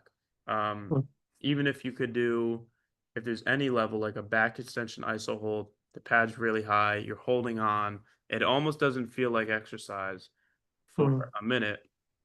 I'm assuming you've tried that and you weren't just still only doing. No, it feels like right now my glutes are really sensitive from all this somehow. Even walking backwards incline has triggered like tingling 2 days ago, and glutes are very sensitive. I don't know. Even sitting now feels like something is off. So maybe you definitely want to probably try to use the low back without much of the glutes at this moment, without just like, I don't know, that's an intuitive thought I'm having. Whether that's, this could be way worse or way better. If you've seen the seated good morning iso hold where I've taught people to just lean forward, maybe that's not using the glutes as much in a squeeze contraction at the sacrum. It's stretching the muscles a little bit, which may be better or worse. So yeah, if you know the glutes are really, really sensitive, and maybe it's something at the sacrum. Some sacrum inflammation is something I have had. No idea why, but should I still go and try to do something? Yeah, bro, keep looking, even if it's punishing, don't push through it, don't make it worse. But I mean, have you tried a pure rest period? No, even 2 days ago I was trying still something like squat machine, and Okay. still... Well, you can give it a week and see. For once, you can just try to be normal, walk around. I say normal as in don't take 20,000 steps, just walk normally as you would in your life, stop everything. If after a week it's not, oh wow, that's a lot better, then the rest is not the thing. It can be very helpful, you could see, but eventually you're gonna have to get back to trying to solve it anyways. But yeah, if you're ever really defeated, you want to take 5 days off, fine. Most likely it's going to come back to trying to work on it. But I get when you've tried everything. I've been in this position before talking to people, and it's like, no, like anything causes problem. And sometimes there's other aspects of, I don't know, their health or life that needed some work and then it got better. And sometimes we couldn't pinpoint what it was, and it was just a few weeks away from feeling better. But I think the nerve flossing is a good place to start because it's so nerve heavy for your problems. And I wish I had something more top of mind to like really share. Yeah, it's like the back extension. When I used to do it, I felt strength in the back, but legs were numb like for 2-3 days. Then they're normal again. Like it gave me strength in some way, but then now I have to be ready for numb legs for 2-3 days. Yeah, that's the thing. If you have any nerve compression or things are like this close to being compressed, the normal aspect of training is that you're causing some local inflammation when you're getting that metabolic activity of like a blood flow and a pump, and you're training it. Well, the next day there is some slight response that is inflammatory. That's how our musculature heals. So it's like that's normal, but you can't afford it because you may be on the cusp of always having that issue right now because of how stuck something may be in the nerves. So like you do a normal training, you didn't even really overdo it in the sense of your tissue can handle it. You responded normal, but just there's so much mayhem happening so close already there. So I say that to say, even though the nerve it may go numb for a few days, well, it may not be the wrong journey progressively. It may not mean you're going to get worse month by month, but at the same time, I don't like ignoring symptoms as they come up, you know? So that's the game, is like what creative angle can we train anything? All right, what exercise exposes something as, well, that's really irritating, or that's weirdly okay for me to do, and you learn from that better than you do sitting just like,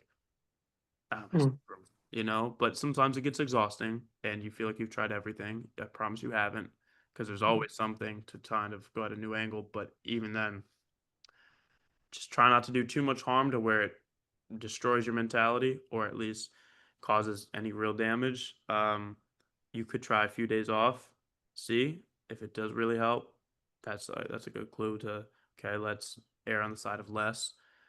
If it doesn't really help so much, you feel kind of the same, then it's like, all right, let's just get back to work on a cautious, wise level.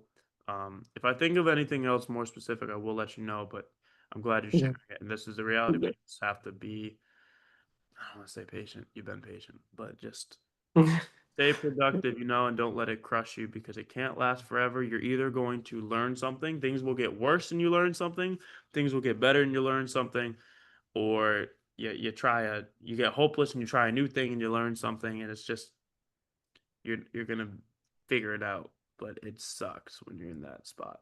So yeah, man, I will Yeah. keep it in thought, and I'll message in if I think of anything. I'm curious Yep. how this progresses for you. Yep. Thank you, man. Of course, man. Moran. Hello, hello. Thanks for having me. I'm Miran. I'm from Germany, 26-year-old. I have back pain since over 3 years. And before I come to my question, I just want to use the chance to, even though you probably hear this every day, I want to thank you personally, because I think it's really great what you're doing. You're the first person who kind of indirectly through your content, of course, but kind of directly speaks at me to the actual issues I have. And I've since 3 years, I'm actually the first time really hopeful. It's also funny because this mentality of not like just loosening stiffness, but more like replacing stiffness with stability is something I can see in all areas in life now, also psychological and social and everything. So yeah, feels like an enlightenment a little bit. Yeah, man. But yeah, also with the pay as you can thing, like I think it's really, really great. Makes me appreciate you a lot. Thanks, man. And to my question, which you partially already answered, I have the thing that during the training, if I train my lower back, it oftentimes feels quite good if I don't do too much, of course, in the moment, and I get a pump and like the blood is flowing, and it feels really good. But still, I think sometimes I'm doing too much because on the same day it feels good, but the next days it's kind of sometimes even more stiff, like as how it should be probably. I'm just wondering if there's any measures that I can take in order for me to find the right balance. Is it just like a process I can use to, in hindsight, to think of, okay, maybe this was too much because the pain the next 2 days is too high and I should maybe reduce it first? Or is there something else you look out for in finding the right balance? Because I think I'm like, that's what I did like back in the days when the pain started. I mean, I did very heavy deadlifts before, and I also during the day I never felt anything in my lower back. Just the days after I could feel like the soreness. And I think I'm like the approach I'm taking now is to just really go slow, like as you suggest, is way better, but I'm still having a bit difficulty to find the right balance, I think. So would you say that it's best to always just like protocol everything and look in hindsight if the 2 day stiffness after is too much, that I turn it down, or are there other markers that you could recommend me looking after? It still matters how you feel during. Um, it's just not the whole picture sometimes, but if you feel really good during, that's a really good sign. Sometimes things will feel so good you're like walking out of the gym feeling endorphins in your hips, and you're like, "Oh wow, something feels freed up to like a weirdly good level." That's just like it's the first time I open something up. That's a good sign that hey, you hit the nail on something important. Maybe it was still too much and you feel sore in a way tomorrow, but it's there's one thing of discovering potency of you sometimes like um the term don't pick the scab has been used talking about back pain. I think by McGill, he would talk about like, don't round your back. Be careful with that, especially fresh after injury. This makes sense. You don't want to pick the scab, in the sense you have a wound, there's a scab, you pick it's going to bleed. But sometimes you got to rub the scab to even know where the scab is. And that's what this is partially about. Is if you avoid, I know I have a scab on my arm, don't pick it. So you just don't touch your arm. That's good. You're not irritating it, but you forget where is your scab. So you don't know where to actually work on the healing. And sometimes you got to slowly rub, meaning don't hurt yourself again, but it's good to train sometimes and get symptoms produced. So then you can be like, right, it's right there. Okay. So it's when I do the back extension too much. My flexion tolerance isn't quite there. And so that's somewhat not for you. It's for other people to remember just on this gauging thought. During matters, the next day after matters for sure. It's good to remember that there is no deposit too small, but there is deposits too large. So it's you can deposit a 20-second hold and it will do something. Will it be enough to outpace your rate of decline from life, deterioration, age? Maybe not.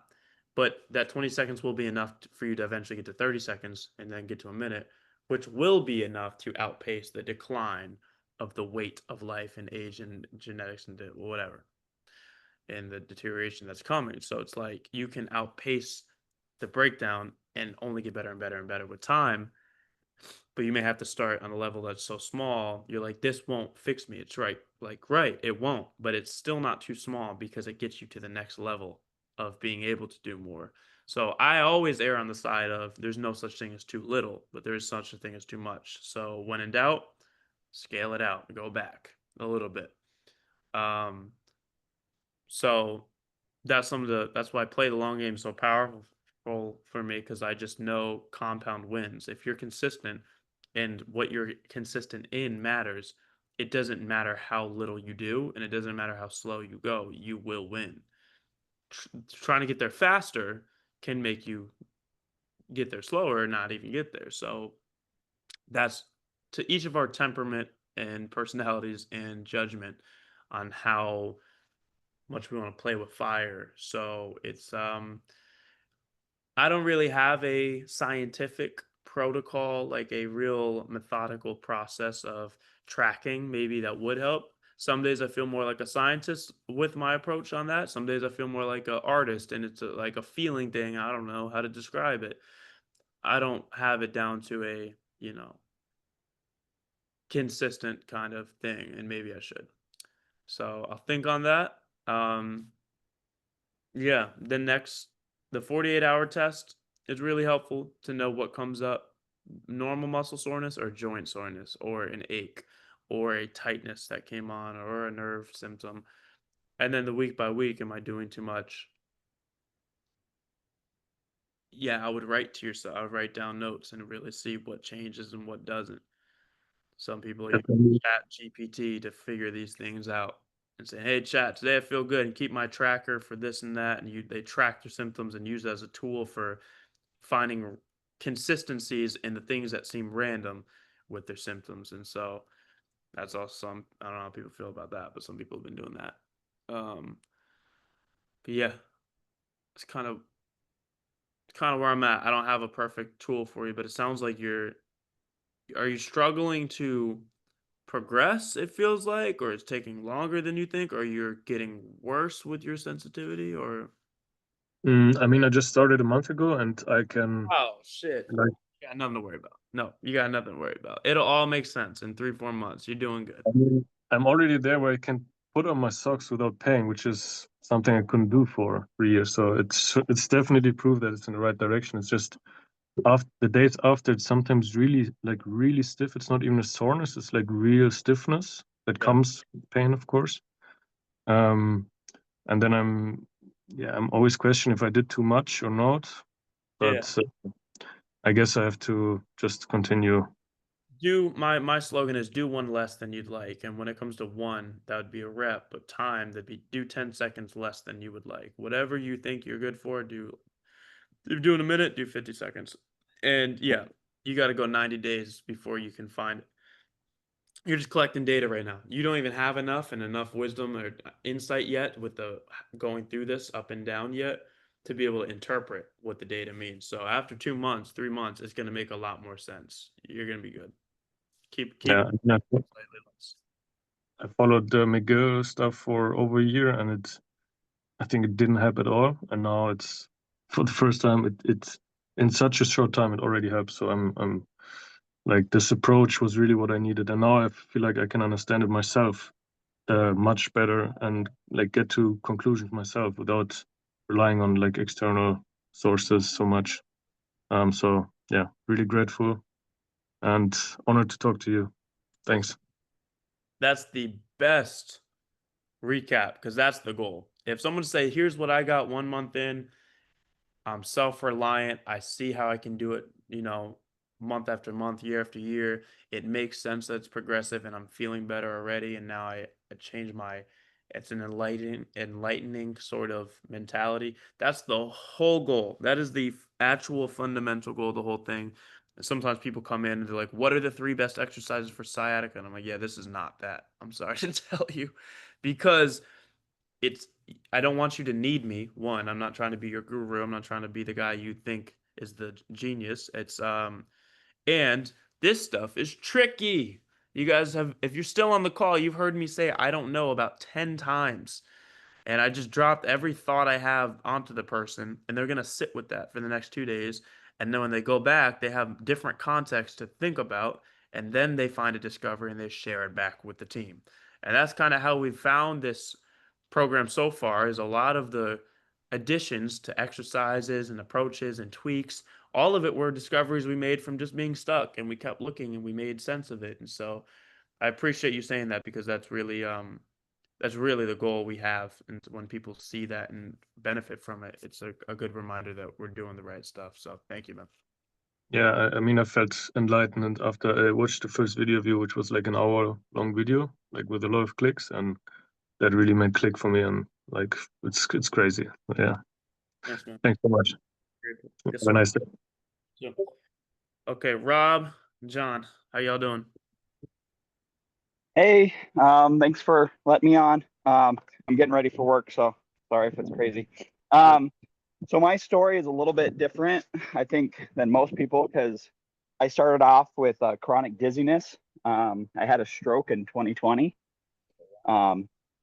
And so that was a little crazy. And so I was chronically dizzy, and I was really active before then. I was like playing basketball, exercising, running.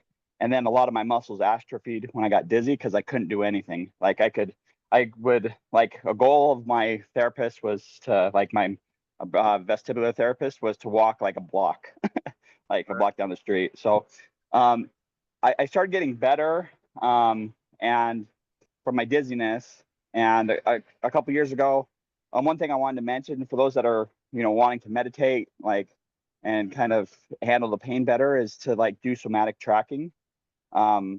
That's if you search that on YouTube, there's a couple people that do it, and it just allows you to kind of meditate through the pain, and it helps with the pain.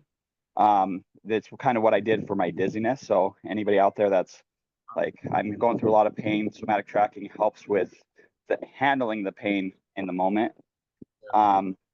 But one question I had is, I've been doing the back exercises. I've been here for about a month as well, so pretty new. And I feel like my back, like I had a huge pain in my lower back and on my right side, and it's getting better, but like numbness in my leg is increasing, kind of like the other guy, like a sciatic pain. And like, I feel like it's extending down into my foot. Is there, I wanted to get a little bit more into like that videos that you had with the nerve flossing. Yeah. If I could get that. But then is there, like, when I do the exercise, I don't feel like I'm not pushing it past like uncomfortability. I think I'm a little bit different. Like, my pain isn't so severe compared to some.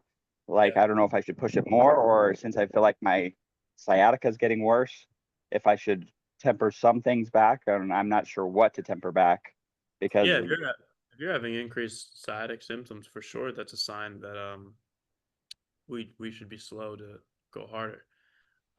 Sometimes it's not directly, oh, you did too much sciatica, but for sure, it's not a green light. It's not telling you to do more. Um, Even though your overall back pain may not be that bad, if the symptom of nerve pain is coming on, it may just be one exercise that needs even a form tweak or an adjustment of something, not because you're doing it Mm, wrong, but just because for nerve symptoms, there's probably there's a safer way to do it in the short term for that. So it could be just one small thing that's actually causing the pain all around, so you don't have to train easy on everything. yeah. But that's where we're over the next few weeks trying to just learn better of like what could be triggering it. Which exercise do you feel anything in the nerve during, or which exercise feels weird at all during, or like you're not confident about, or it's just really challenging, or you get sore the next day in a good way, bad way. That's where you find a little bit more to it. But you're doing iso holds on the back extension, I'm presuming. Um, Right. Yeah. you're not stretching out the nerve too much with any kind of hamstring stretching or anything right now, I, right? I stopped doing that this last week after I saw a video. So I was like, I'm done. Stop doing that. We Um, may we may I, have di- I did the mobility like workout last night, and I just noticed like my leg just feels heavy today. Like a lot of tension in the foot all the way okay. up through the leg. Okay. So, Uh, maybe stretching the outer glute isn't something we want to do right now with that pigeon stretch, or really scale it back super easy and just keep training it with strength. That alone is a good investment to be able to open it up more later. Um, but yeah, you may want to pause that. Let's try that as our next step on the mobility day. Do everything the same, just don't do pigeon and Okay. see, do you feel the exact same next time? And if you do, all right, add back in the pigeon. It wasn't that. And we try that again with something else. Yeah. And if it is that, then we take about 3 weeks off of that. Keep training outer hip drop set. Keep training because you're still slightly in a stretch position in that 90-90 anyways. That's just not really put all of our body weight into that outer glute that may be. I think that's probably where I'm pushing it a little bit because my mobility in the hips is it's lacking. So it's really stiff there, and so I try to I'm probably like a lot of people on here. I push myself probably harder than I should right now, just because I'm always kind of like trying to reach the next level, or yeah, try to get there too fast, and like that's why I like the reminder to play the long game, because it's about consistency rather than um, intensity, and um, so Yeah. I appreciate that. The fastest route is to never have to take a break from the game. And the best way to not have to take a break from the game is to not injure yourself every 6 months because of it, because of your urgency. And I only made it my slogan because it's been the epitome of my doom for a day. Yeah, And then I had to transform it to, no, I am the most patient person with the way I approach things in my thought. And it served really, really well. So it's exponential. This isn't a linear journey. It's going to be annoyingly slow, breakthroughs. Wow, everything's easier. Wow, and it works like that. yeah, But if you try to make it linear, it's going to be boom, boom, boom, boom, boom, boom, boom, boom. Like it's always going to be some dips and rises, but it could be really, really tough. Shit. So, yeah, and I can definitely relate to that, just because with when I was chronically dizzy, like that was the thing, is I can appreciate you a lot, because the the doctors that I went to, it was all during like COVID. It took probably over a year and a half to find out I had a stroke. wow. And so like I've lost a lot of like trust in the medical system, because I'm like that I'd go in and they would see me for 5 minutes and give me some kind of treatment, and I go home and not get better.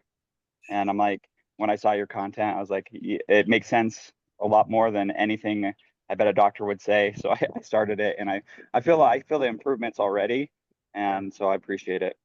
Dude, I mean it's a tough reality that a lot of people go through some version of when they're dealing with something serious. I'm just glad you're good, getting better, and you dealt with that side of it. And now all we got is just structural stuff, some physical stuff to get you back fully in the game, playing basketball, feeling good, and I think we're over the hardest part. I think you did that before you even joined, so happy for you, and I think it's going to sort itself out over the next 3 months. So keep me in the loop. Yeah, I appreciate it. Thanks. Sure, absolutely. Okay, John.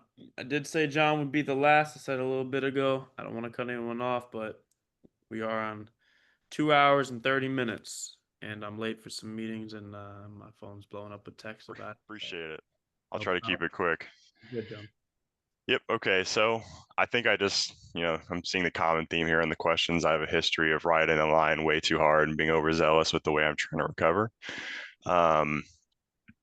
So I've only just recently started doing the actual full LBA program.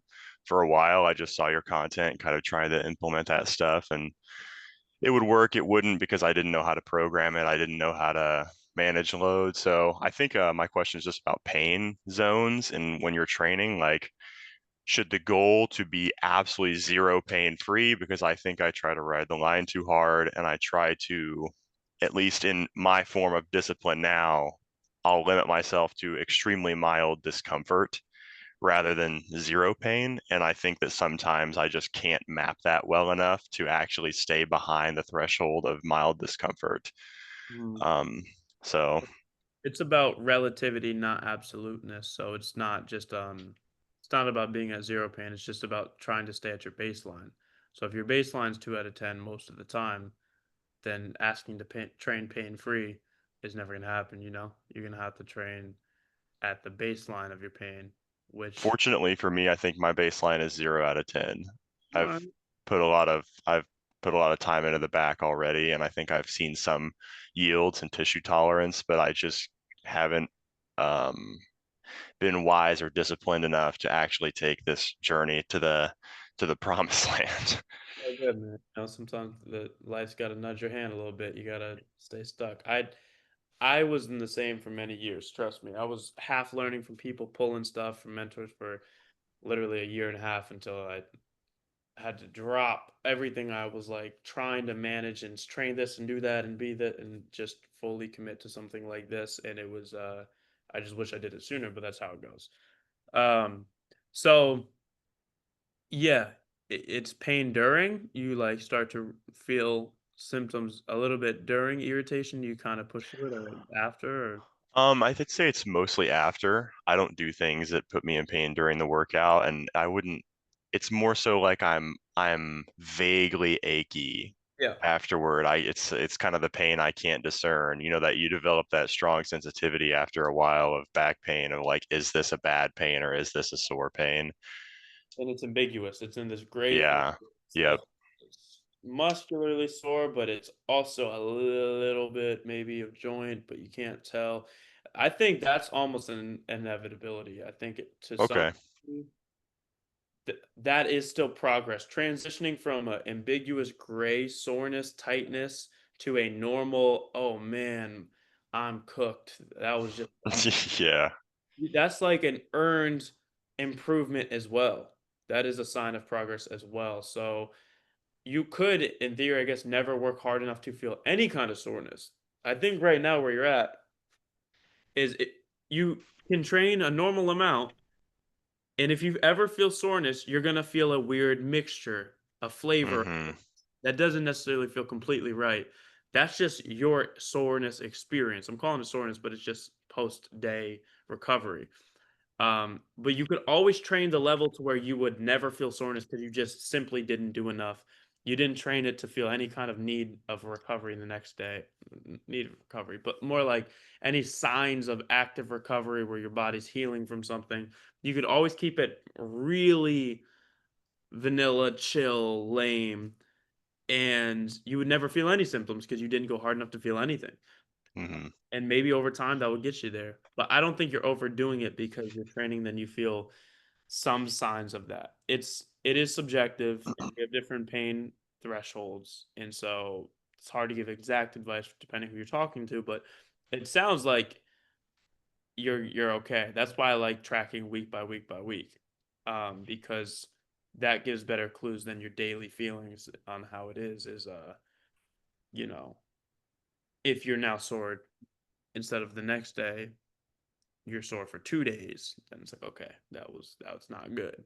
If it's 70% a good feeling but 30% a bad feeling, and then next week you could say 80-20. I mean, it's you create whatever game to try to make sense of it, but I think you're doing it right. It's good that you're worried about it to try not to do too much, but the idea of never train with pain, never it should be perfect, that shit doesn't work with the back. Maybe with the ankle, Yeah. with these areas that Yeah. aren't flooded with just nerve innervation everywhere, and you have all these neurons, but there's a lot of sensory um, tissue there, so it's just like, Yeah, I'm just extra concerned about it because about 8 months ago, I was actually able to do weighted back extensions, and now I'm back to doing well, I never knew like kind of the iso holds are a bit of a different thing, and I think you mentioned in some of your content that some people struggle with the iso holds like disproportionately more compared to extensions, and I think I'm probably one of those people. So I just started LBA from the beginning, trying to progress at whatever rate I need to, and I think that gives me an answer, so I can go with that. gotta focus on new challenges, focus on the quality of it, focus on the feeling of it being, you could sit through 2 minutes and just count in your head and like count sheep and just be floating through it. Oh, it's kind of hard. You could be 2 minutes thinking actively, okay, get my body long, elongate my spine, really glutes and ribs contract to stay tall and long as a board and stiff, but not too tense. And then think about the back muscles actively, mind muscle connection it out. And just Yep. like, damn, how hard could I make these 2 minutes? And you get better quality gains from that. The intention really will change your output. And so weighted back extension sounds more impressive until sometimes I see people's form and I was like, okay, it was good and you're rushing through, but it's like the ownership of it is what matters, not just displaying it. Can you really own it and like pause, go slow, you contract well, and you probably progress pretty smooth through this. Don't let the past shake you out for your future. Like you probably got a smoother journey than you think. Now you know better. That's fair. I think I was chasing the breakthroughs. I'm someone who really likes to do explosive athletics. I was trying to dunk. I was trying to do all this, and like I need to be patient. But Yeah, yeah, I mean, building. about in, You're gonna about get. intention. I literally sit there and I think about the location and I say, tense it, trust it. So like, yeah. All right, I appreciate that. Thank you. Real, man. No, that stuff works. Stuff literally works. They've done studies repeatedly that have shown like, well, group A, the three groups. Group one did bicep curls. Group two would do 3 sets of 10 of intending to do bicep curls, but they're not. Literally like visualizing in first person that they are doing bicep curls, putting no tension, but imagining it and feeling it as if they're doing it and counting the reps and everything as if it was a set. And then group three that did nothing. And of course, group one, after 16 weeks, grew their strength and hypertrophy to some degree, like, I don't know, 30%. And then group two, that literally just thought about it, but actually meant it and went through the reps in the same time it took, went up like 18, 20%. That's crazy. They've repeated that study. So what if you did both? What if you trained it and you were like extra? Yo, the meta. Right. So it's like you might as well always train that way if you can. There's not many things in life that go better for you with a lack of intention. It just as a rule of thumb, it seems like not to True. make deep on you, but that is a real study. So even when people are like, I can't do anything, I'm like, hey, when everything's not working, visualize it. Yeah, That pisses people off because it sounds too much out there, and maybe it is, but I'm always for the solutions, and even if it's not fully understood yet, there is something to mind muscle connection. We all kind of agree when you train and feel it. You're like, okay, I believe there is something to for that. sure. That trap three raise was a great example. I couldn't even feel the right side of my upper back contracting. And then now it's like I'm Right. cooked after them. So for sure. That one you got to earn. That's a great example because the nature of poor posture and the way we get into it almost makes you lose the ability to even know how to use that shit because you get in the opposite direction so much. Great, man. Well, all right, guys. Nyota, I'll let you be the very, very last. And then we're gonna bounce out of here. I don't want to cut you off, but we're on 3 hours. I enjoyed the talk. We started with like 60, 70 people. Y'all are the core 18, and I really appreciate y'all. So Nyota, if you want to unmute and say something quick. Okay. Thank you, by the way. Yes, of course, John. No problem, man. Hi. Hello. So yeah, I've had most of it. My connection was going on and off, so I had an issue with that. But I wanted to ask, throughout the time, I've had a few things that you talked about, and I wanted to just maybe get some clarification. I'm gonna be pretty quick with it because I know we are pressed on time. So the first one was while we were talking about the trap 3 raises and modified version of doing it, I find I did an MRI and on my shoulders because I had an issue and I found calcification. So the trap 3 is pretty tough. I do like a face pull, but for the chest, I don't know what it is on the cable machine, and I don't know if it's as effective as the trap 3 because I don't feel I can't do the trap 3, so I don't know what feel one is supposed to get. And What are you doing? You said you're doing a face pull with the cables? yeah, it's like a face pull. So I sit down on the floor. I saw someone post it within the Discord, I think, and I was like, okay, I'm gonna adopt this. It's basically like the face pull, but I sit on the floor. I put the cable level very low also, and then I just pull it towards my chest. Yep. While I think that could be good. Was it my video? Was someone share something I do, or they shared an outside video? Well, it doesn't look. I think it was just someone who had a variation of it. Yeah, I don't think doing it here is going to necessarily hit the same with trap 3 raise because that's still going to be more like rhomboids and the rowing muscles, where the trap 3s are about rotating your shoulder blades and scapula and helping you extend your spine is the goal of what we're trying to do with those parts of the traps. Now, they do other things for sure. As soon as you're bending your elbows and squeezing your elbows behind you, you start using more of just the pure upper back rowing muscles and may not hit that same. Something I've told people to do is similar. Get set up sitting on the ground with the cable, and you're going to have the cables pulled out and go straight arm. So imagine a shrug. You know, we can shrug up and down to train the top of the traps. Well, if you shrug horizontally this way, that's going to use more of the mid trap. Without bending the elbows, Nope. just So you straight can up. have handles or cables or whatever you're using.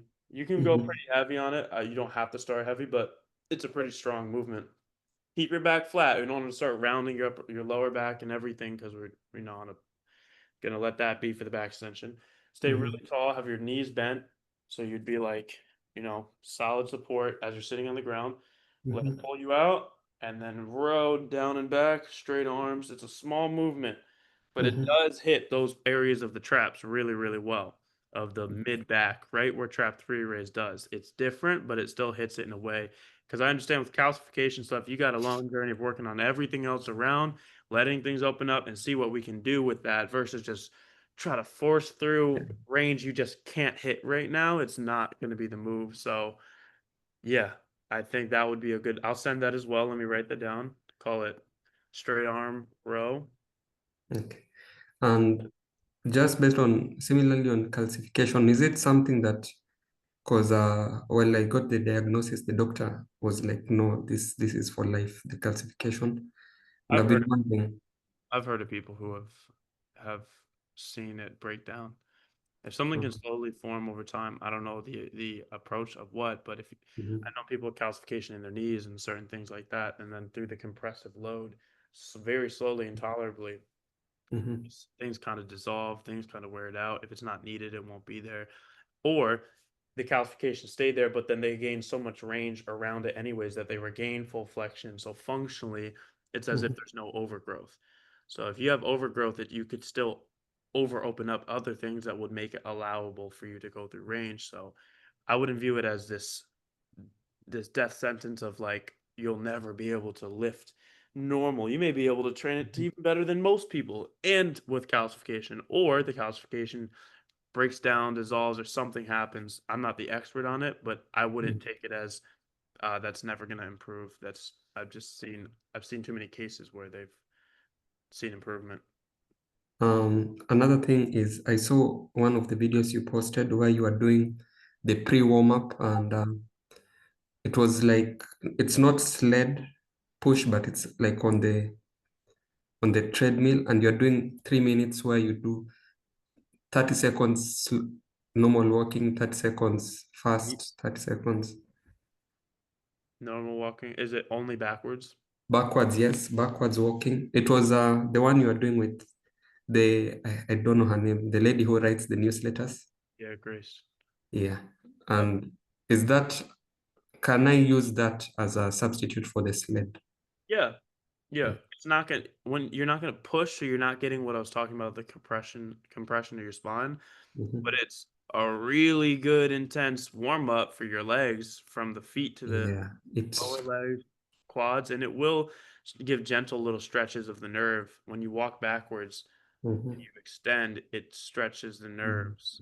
Now you stretch the nerve when you walk forward, but you start in a stretch and then bend. Where this one is, you start not in a stretch and you gently exit in a stretch, and that sometimes helps people. For some reason I don't understand, some people say they do backwards walking and their nerve pain immediately feels a little better, which is interesting to me.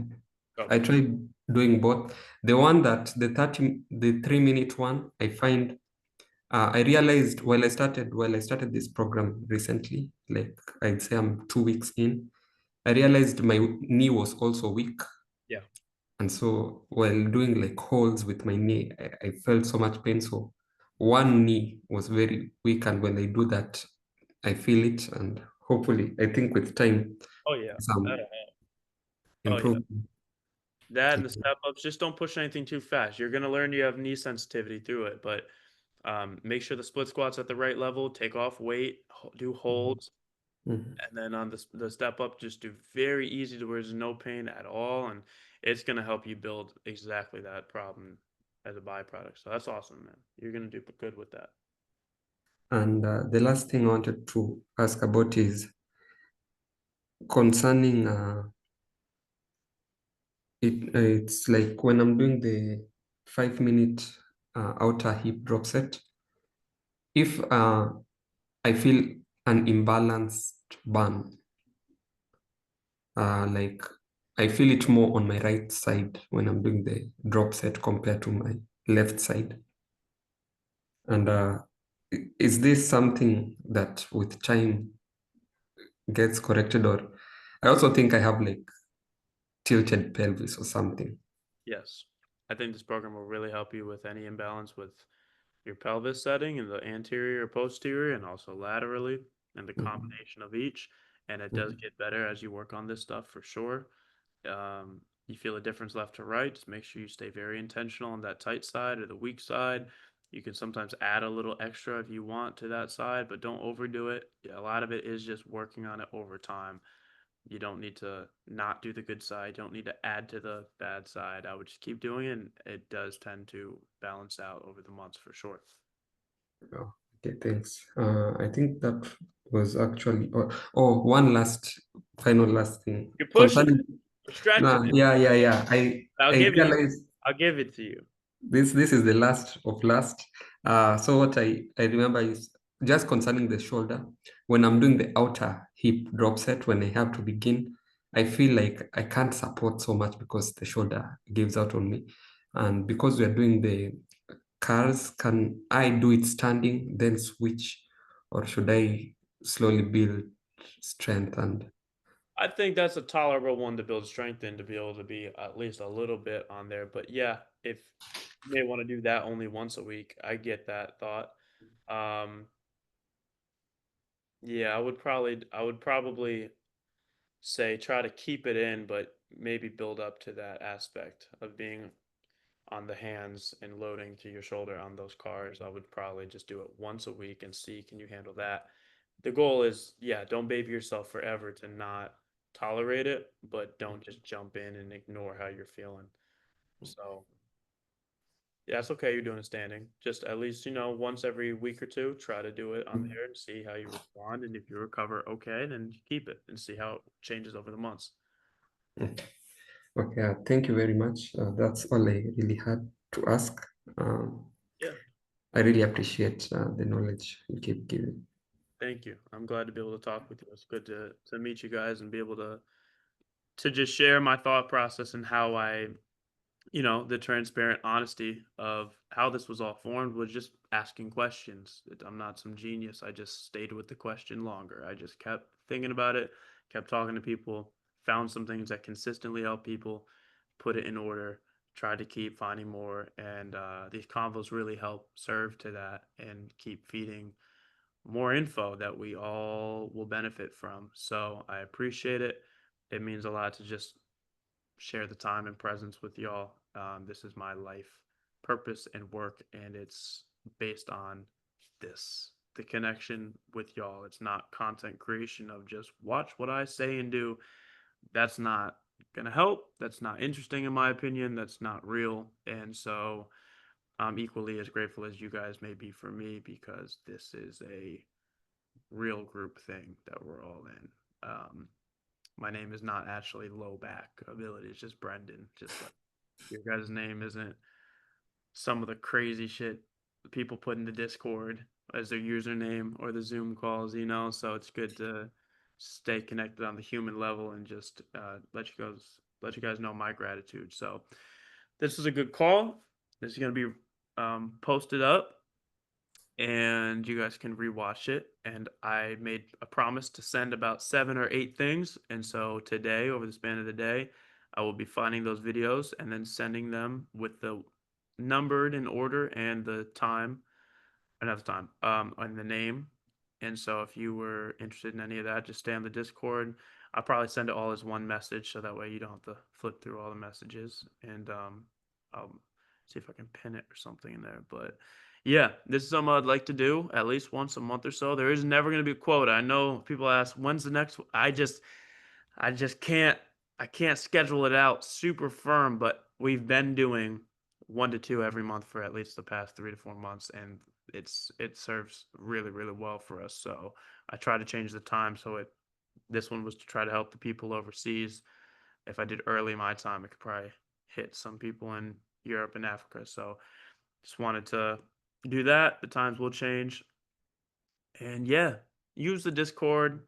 Keep sharing what you find, good and bad. Share the wins, share the hard things, question the program. Have a question for me. It doesn't always need to be, dogmatic. Yeah, LBA, this is the perfect thing for everything. Just keep talking, keep using each other as a positive resource and giving. And that's ultimately what the bottom line is this is supposed to be. So thank you for the time and support. And I will see y'all in the next one. So have a beautiful day. I'm glad we got to chat. I'll see y'all in there. Of course, and I appreciate you.